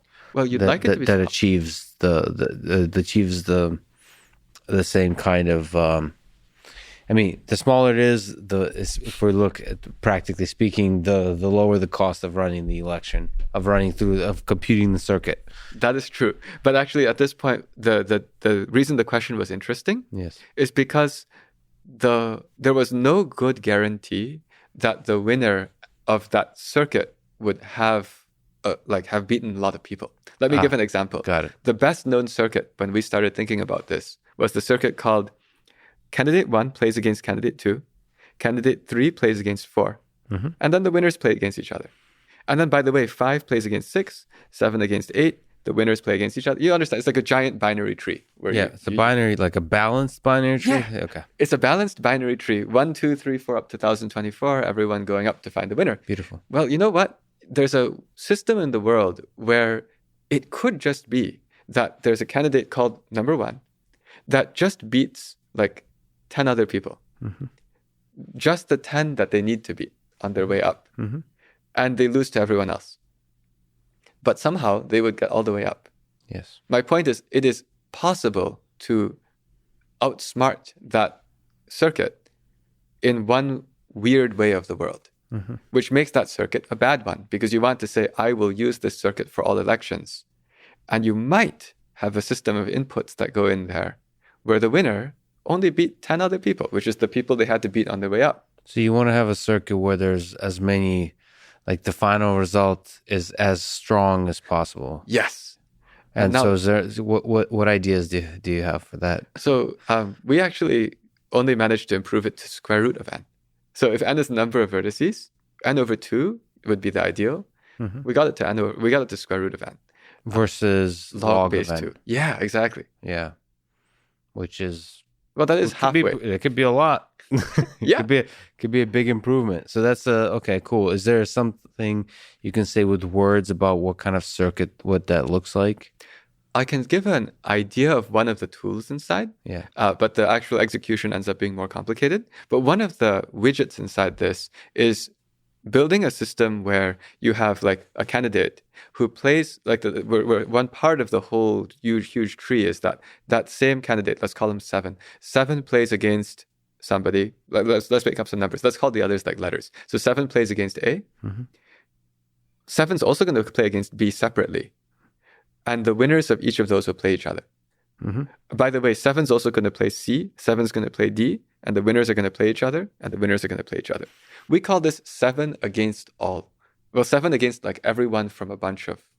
Got it. So there's some nice overlap between the matchups that somehow has a nice feature to it. Yes, and I can tell you the nice feature, because if at the base of this giant tree, at the base of this giant circuit, like this is a widget. We build the things out of widgets. So I'm just describing one widget.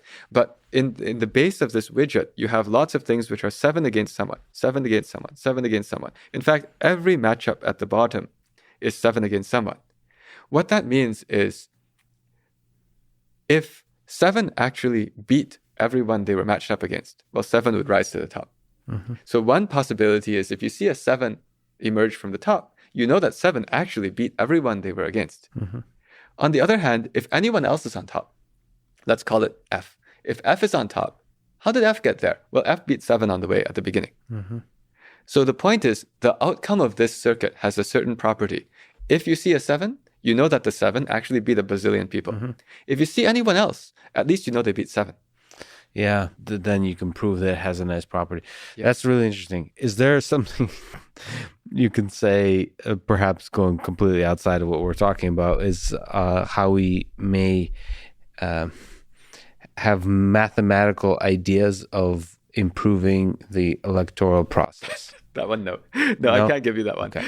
I mean, is there, like, do you ever see it as do you see as there being a lot of opportunities for improving how we vote?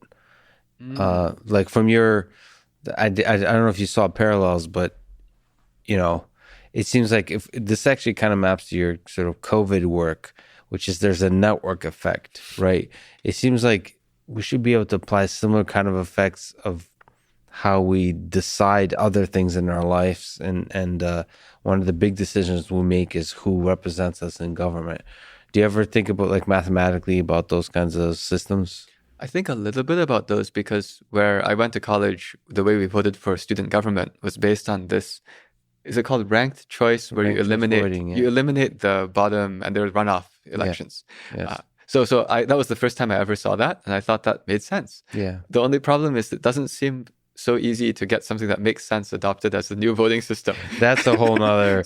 That's not a math solution. That's well, it's math in the sense that it's game theory. So you have to come up with incentive. It's mechanism design. You have to figure out how to trick us, despite our basic human nature, to adopt solutions that are better. Yeah, that's a whole nother conversation, I think. Can you, just because it sounded really cool, talk a little bit about stochastic coalescence? And you have a paper on showing that, you could describe what it is, but I guess it's super linear, super logarithmic time, and you came up with some kind of trick that make it faster.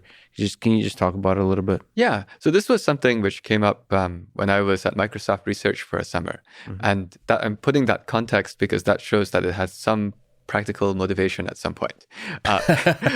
Actually, I think it's still... It doesn't need to. Yeah. It doesn't need to. It can be beautiful in its own right. Yeah. So the easiest way to describe this is, suppose you got like a big crowd of people and everybody knows how many hours of sleep they got last night.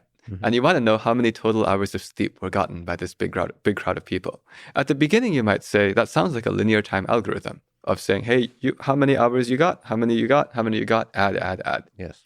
But there's a way to do this. If you remember that they're all people and they presumably know how to add, you could make a distributed algorithm to make this happen. For example, while we're thinking of these trees, imagine you had 1,024 people. If you could just say, hey, person number 1 and person number 2, you will add your hours of sleep. Person number 2 will go away, and person number 1 is going to remember the sum. Person 3 and 4 add up, and person 3 takes charge of remembering it. person 4 goes away. Now this like person 1 knows the sum of these two. Person 3 knows the sum of those two. They talk. You see what I mean? It's like you're going up this tree, same tree that we talked about earlier. Built up a tree from the bottom up. Yeah, build up a tree from the bottom up. And the beautiful thing is, since everyone's doing stuff in parallel, the amount of time it takes to get the total sum is actually just the number of layers in the tree, which is 10. So now that's logarithmic time to add up the number of hours that people slept today. Sounds fantastic. Yes. There's only one problem. How do you decide who's person number 1 and person number 2? Yes. So if, for example, we just went out into the downtown and said, hey, get these 1,000 people, go. Well, if you're going to go and say, and by the way, you're 1 and you're 2 and you're 3, that's linear time. Yes. That's cheating. So now the question is how to do this in a distributed way. And there were some people who proposed a very elegant algorithm, and they wanted to analyze it. So I came in onto the analyze side. But the elegant algorithm was like this. It was like, well, we don't actually know what this big tree is. There isn't any big tree. So what's going to happen is first, everyone is going to decide right now. Oh, one important thing. Everyone is going to, at the very beginning of the whole game, they will have delegated responsibility to themselves as the one who knows the sum so far. So the point is, there's going to be, people are all going to have like a pointer which says, you are the one who knows you've taken care of my ticket, my number. Yeah. Okay? They select a representative. For this particular piece of knowledge. Right. Yep. And at the very beginning, you're your own representative. The thing has to start simple, right? So at the beginning, you're your own representative. You're pointing to yourself. Yep. Got it. Yep. And now the way this works is that at every time step, someone blares a ding dong on the town clock or whatever. Yes. And each person flips a coin themselves to decide, am I going to hunt for somebody to give my number to and let them represent me? Or am I going to sit here and wait for someone to come? Okay? Okay. Well, they flip their coin. Some of the people start asking other people, saying, hey, I would like you to be my representative. Here is my number. But the problem is that there's limited bandwidth of the people who are getting asked. It's like you can't go out to prom with 5 people. This is not what we're doing. We're adding numbers, okay? But you can only add one number. Yeah. So the person who has suddenly gotten asked by all these people, well, they'll have to decide who they're going to take it from. And they randomly just choose one. When they randomly choose one, all the others are rejected and they don't get to delegate anything in that round. But now if this person has absorbed this one who said, okay, here, you take charge of my number, this person now updates their pointer. You're in charge. And this person adds the 2 numbers. That was the first round. In the next round, when they do the coin flipping, this person doesn't flip anymore because they're just delegating. It's that anyone who has the pointers themselves, that's a person who is in charge of some number of informations, they flip the coin to decide, should I find other people who are agents? Or should I wait for people to ask me? Yes. Brilliant. This is somebody else's idea. And now the idea is, okay, if you just keep doing this process, what ends up happening? And also, by the way, if you decide that you want to go reach out to other people, here's the catch. When you're one of these agents saying, okay, I'm going to go look for someone, you have no idea who in this crowd is an agent or somebody who delegated it to someone else. You just pick a random person. When you pick the random person, if it lands on someone and the person says, oh, I actually delegated it to someone, then you follow the point. You walk up the delegation chain. Walk up delegation chain. And you can do like path compression in the algorithm to make it so you don't consistently do lots of walking up. But the bottom line is that what ends up happening is that you end up reaching out. Whenever you're one of the ones reaching out, you can think of it as each agent is responsible for some number of people. It's almost like they're the leader of a bunch. As the process is evolving, you have these lumps. Each lump has an agent. And when the agent reaches out, they reach out to another lump where the probability of them hitting that lump is proportional to the size of the lump. Yeah. That is the one funny thing about this process. This is not that they can reach out to a uniformly random lump where every lump has the same chance of getting reached out to. Yeah. The bigger the lump is, the more likely it is that you end up reaching that lump. Which is a problem? Let me explain why that's a problem. Because you see, you're hoping that this has a small number of steps. Yeah. But here's a bad situation that could happen. Imagine if you had there are n people that you're adding up. Imagine that you have exactly square root of n lumps left, of which almost all of them are just one person who's still their own boss, their own manager. Except one giant One lump. giant one. Yeah. Now what's going to happen? It's going to be a huge bottleneck because every round the giant one can only absorb one of the others. Yes. And now you suddenly have time which is about square root of n. The square root of n is chosen because that is one where the lumps are such that you really are limited by this large one slowly sucking up the rest of them. So the heart of the question became, well, but is that just so unusual that it doesn't usually happen? Because remember, you start with everyone just being independent. It's like a lot of lumps of size 1. Yeah, how naturally do the big lumps emerge? Yes. And so what that heart of the proof was showing that was a joint work with A.L. Lubetsky. That one was showing that actually in that thing, the lumps do kind of get out of whack. And so it is not the purely logarithmic number of steps. But if you make one very slight change, which is if you are one of the agents and you have just been propositioned, possibly relayed along by a couple of different people, if you just say, don't take a random one, but accept the smallest lump, that actually does enough to even the whole thing out. That distributes the lump size. Yep. It's fascinating how with the distributed algorithms, a little adjustment can make all the difference in the world. Yeah. Actually, by the way, this back to our voting conversation. This makes me think of like these networking systems are so fascinating to study. They immediately spring to mind ideas of how to have representation. Like maybe as opposed to me voting for a president, I want to vote for you, Po, to represent me, maybe on a particular issue. And then you'll delegate that further, and then we naturally construct those kinds of networks because that feels like I can have a good conversation with you and figure out that you know what you're doing, and I can delegate it to you, and in that way construct a representative government, a representative decision maker. That feels really nice, as opposed to like us, like a tree of height 1 or something, where it's like everybody's just. It feels like there's a lot of room for layers of representation to form organically from the bottom up. I wonder if there are systems like that. This is the cool thing about the internet and the digital space where we're so well connected, just like with the Novid app to distribute information about the spread of the disease. We can in the same way, in a distributed sense, form anything like any kind of knowledge bases that are formed in a decentralized way. And in a hierarchical way, as opposed to sort of old way where there's no mechanism for large scale, fast, like distributed transaction of information. This is really interesting. This is where almost like network graph theory becomes practical. Yeah, most of that exciting work was done in the 20th century, but most of the application will be in the 21st, which is cool to think about. Let me ask the most ridiculous question. You think P equals NP? Wow. I don't know. I mean, I would say I know there are enough people who have very strong interest in trying to show that it is. I'm talking about government agencies. For security purposes. For security purposes. And most computer scientists, we should say, believe that P equals NP. My question almost like, this is back to our aliens discussion. You want to think outside the box, the low probability event. What is the world, what kind of discoveries would lead us to prove that P does not equal to NP?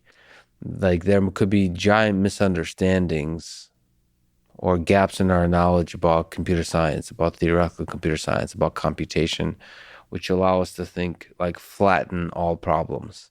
Yeah, so I don't know the answer to this question. I think it's very interesting, but I know. Let's put it this way: by being at Carnegie Mellon and being around the theoretical computer scientists, I know enough about what I don't know to say I'm the wrong to be person. humble. I'm the wrong person to answer this question. Yeah. It's a great one. Well, Scott Aronson, who's now here at UT Austin, he used to be at MIT, puts the probability of P not equals to NP at 3%. He put I always love it when you ask. It's very rare in science in academics because most folks are humble in the face of the mystery, the uncertainty of everything around us, to have the both the humor and the guts to say, like, what are the chance that there's aliens in our galaxy, intelligent alien civilizations, as opposed to saying, I don't know, it could be, it could be zero, it could be, depending on the factor, saying it's 2.5%. There's something very pleasant about just having it's the number thing. There's power to the number. It's just like 42. It's like, why 40? I don't know, but it's a powerful number. And then everything, this is the power of the human psychology, is once you have the number 42, it's not that the number has meaning, but because it's placed in a book with humor around it, it has the meme effect of actually creating reality. I mean, you could say that 42 has a strong contribution of helping us colonize Mars, because it gave the whatever existential crisis to many of us, including Elon Musk when he was young, reading a book like that. And then now 42 is now part of his humor that he doesn't shut up about. He's constantly joking about. And that humor is spreading through our minds. And somehow this silly number just had an effect. In that same way, after Scott told me the 3% chance, it's stuck in my head, and I think it's been having a ripple effect on everybody else. The believing that P is not equal to NP, Scott almost as a joke saying it's 3%, is actually motivating a large number of researchers to work on it. 3% is high. It's very high. Because for the potential impact that would have. But then 3% is not that high, because it's only, we're not very good. I feel like humans are only able to really think about 1%, 50%. Yeah. And I think a lot of people round 3% up to 50%, in our minds, 3%. It could happen. It could happen. And it could happen is yeah. Half the time it'll probably happen. So we're not very good at that. That's the other thing with the pandemic is we're not the exponential growth that we also talked about offline is something that we can't quite intuit. And that's something we probably should, if we were to predict the future, to anticipate the future, and to understand how to create technologies that let us sort of control the future. Can I ask you for some recommendations, maybe for books or movies in your life long ago when you were baby Po, or today, that you found insightful, or you learned a lot from, what you would recommend to others? Yeah. So I think I don't necessarily have an exact name of these old things, but I was generally inspired by stories, true or fictional, of campaigns. For example, The Lord of the Rings, that's a campaign, right? But yes. The thing that always inspired me was it could be possible for somebody who's crazy enough to go up against adversity after adversity after adversity, and it succeeds. I mean, those are false. Those are fictitious. But I also spent a lot of time, I guess, reading about, I don't know, I was interested somehow in World War II history for whatever reason. That's a campaign which is much more brutal. Yes. But nevertheless, the idea of difficulty, strategy, fighting even when things, in that case it was really fighting, but just pushing on even when things are difficult. I guess these are the kinds of general stories that made me, I guess, want to work on things that would be hard, and where it could be a campaign. It could be that you work on something for a year, multiple years, because that was the point, I guess. Yeah, it starts with a single person. That's the interesting thing. I've obviously don't shut up about it recently, about World War II, especially on the Hitler side and the Stalin side. Some of that has really affected my own family, the roots of my family very much. But it's interesting to think that it was just an idea, and one person decided to do stuff, and it just builds and builds and builds. And you can truly have an impact on the world, both horrendous and exceptionally positive and inspiring. So yeah, that's it's agency of us individuals. Sometimes we think we're just reacting to the world, but we have the full power to actually change the world. Is there advice you can give to young folks? We give a bunch of advice on middle school, high school mathematics. Is there more general advice you would give about how to succeed in life, how to learn for high school students, for college students, and so on? Career or life in general? So I think the first one would be to make sure that you're learning to invent and to make sure you're not just learning how to mimic. Because a lot of times you learn how to do X by watching somebody do X and then repeating X many times with different inputs. I'm just being very generic in explaining this. But I guess this is just my own attitude towards the world. I didn't like ever following anyone's directions exactly. Even if you told me this is the way to do your homework is to write in pencil, I would say, but I think pen is nice. Let's try, right? So I've been that kind of a funny person. But I do encourage that if you can learn how to invent as your core skill, then you can do a lot. But then the second piece that comes with that is something I learned from my PhD advisor, which was, well, make sure that what you're working on is big enough. And so in that sense, I usually advise to people once they have learned how to invent, ideally, don't just try to settle for something comfortable. Try to see if you can aim for something which is hard, which might involve a campaign, which might be important, which might make a difference. And it's more of, I guess, rather than worrying, what if you didn't achieve that? There's also the regret of, what if I didn't try? You see, that's how I operate. I don't operate based on, did I succeed or fail? It was hard anyway. If I did this Novid thing and the whole thing failed, would I feel terrible? No, it's a very hard problem. But would I have had the regret of not jumping in? Yes. So it's that different mentality of don't worry about the failing part as much of the make sure you give yourself the shot at those potentially unbounded opportunities. You almost make it sound like there's a meaning to it all. Let me ask the big, ridiculous question. What do you think is the meaning of life? Or maybe the easier version of that is what brings your life joy? So I'll just answer that one personally. For me, I'm a little bit weird. I sort of, I guess you can tell by now. But, see the pen and pencil discussion from earlier, yes. Yeah. So, I mean, my thing is, I guess I personally just wanted to maximize a certain score, which was for how many person years after I'm no longer here anymore, did what I do mattered. Yeah. And it didn't matter if it's necessarily attributed to me. It's just like, did it matter? And so that's what I wanted. I guess that is very inspired by how scientists work. It's like, why do we keep talking about Newton? It's because Newton discovered some interesting things. And so Newton's score is pretty high. It's going to be infinity, right? Well, let's hope it's infinity, but pretty high. Yeah. Yes. So what you're going for, so person years, you're going for like triple digits. You're going for, so like Newton is like 4 digits probably, like 1,000 years. Yeah. Or person lifetimes? Well, like how do you like to think about what are we? Sorry, I meant people times years.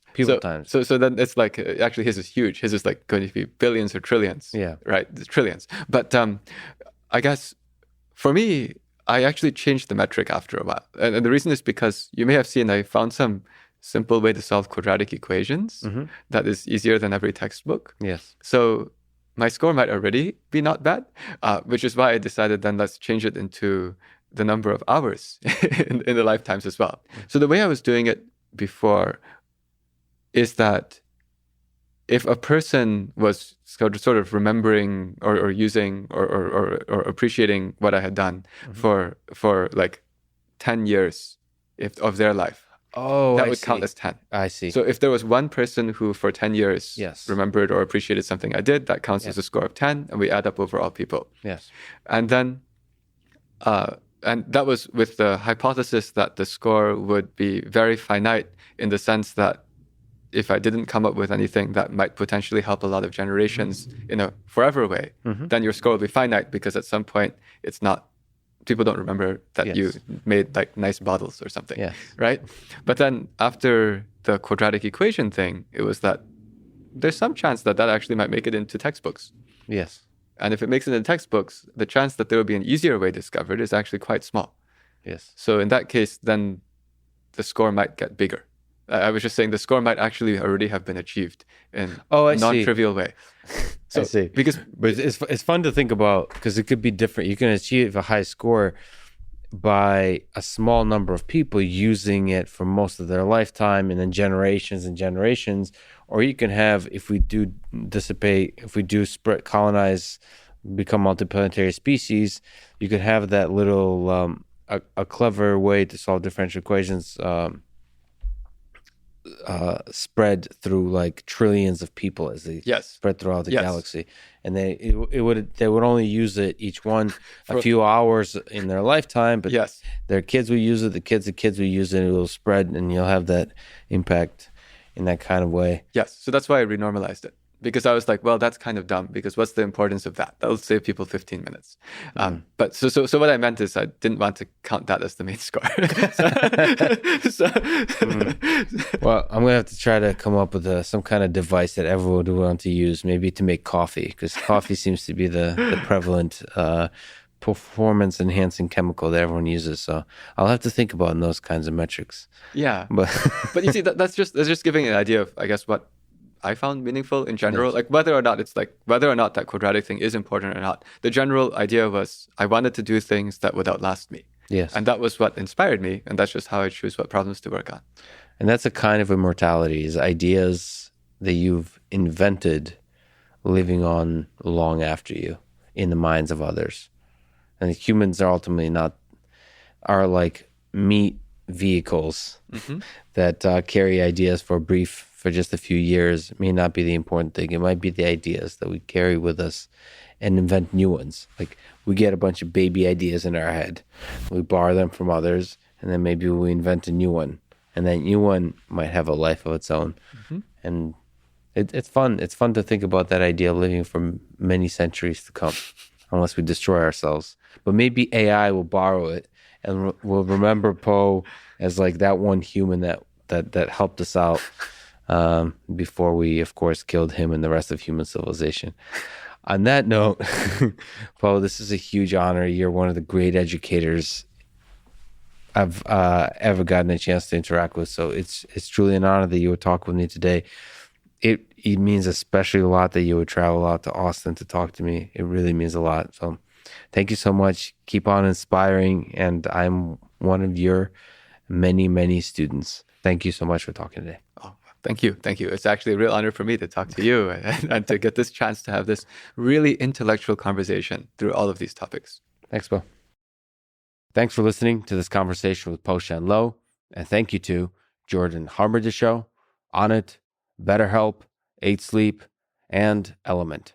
Check them out in the description to support this podcast. And now, let me leave you with some words from Isaac Newton.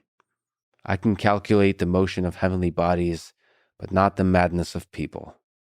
Thank you for listening, and hope to see you next time.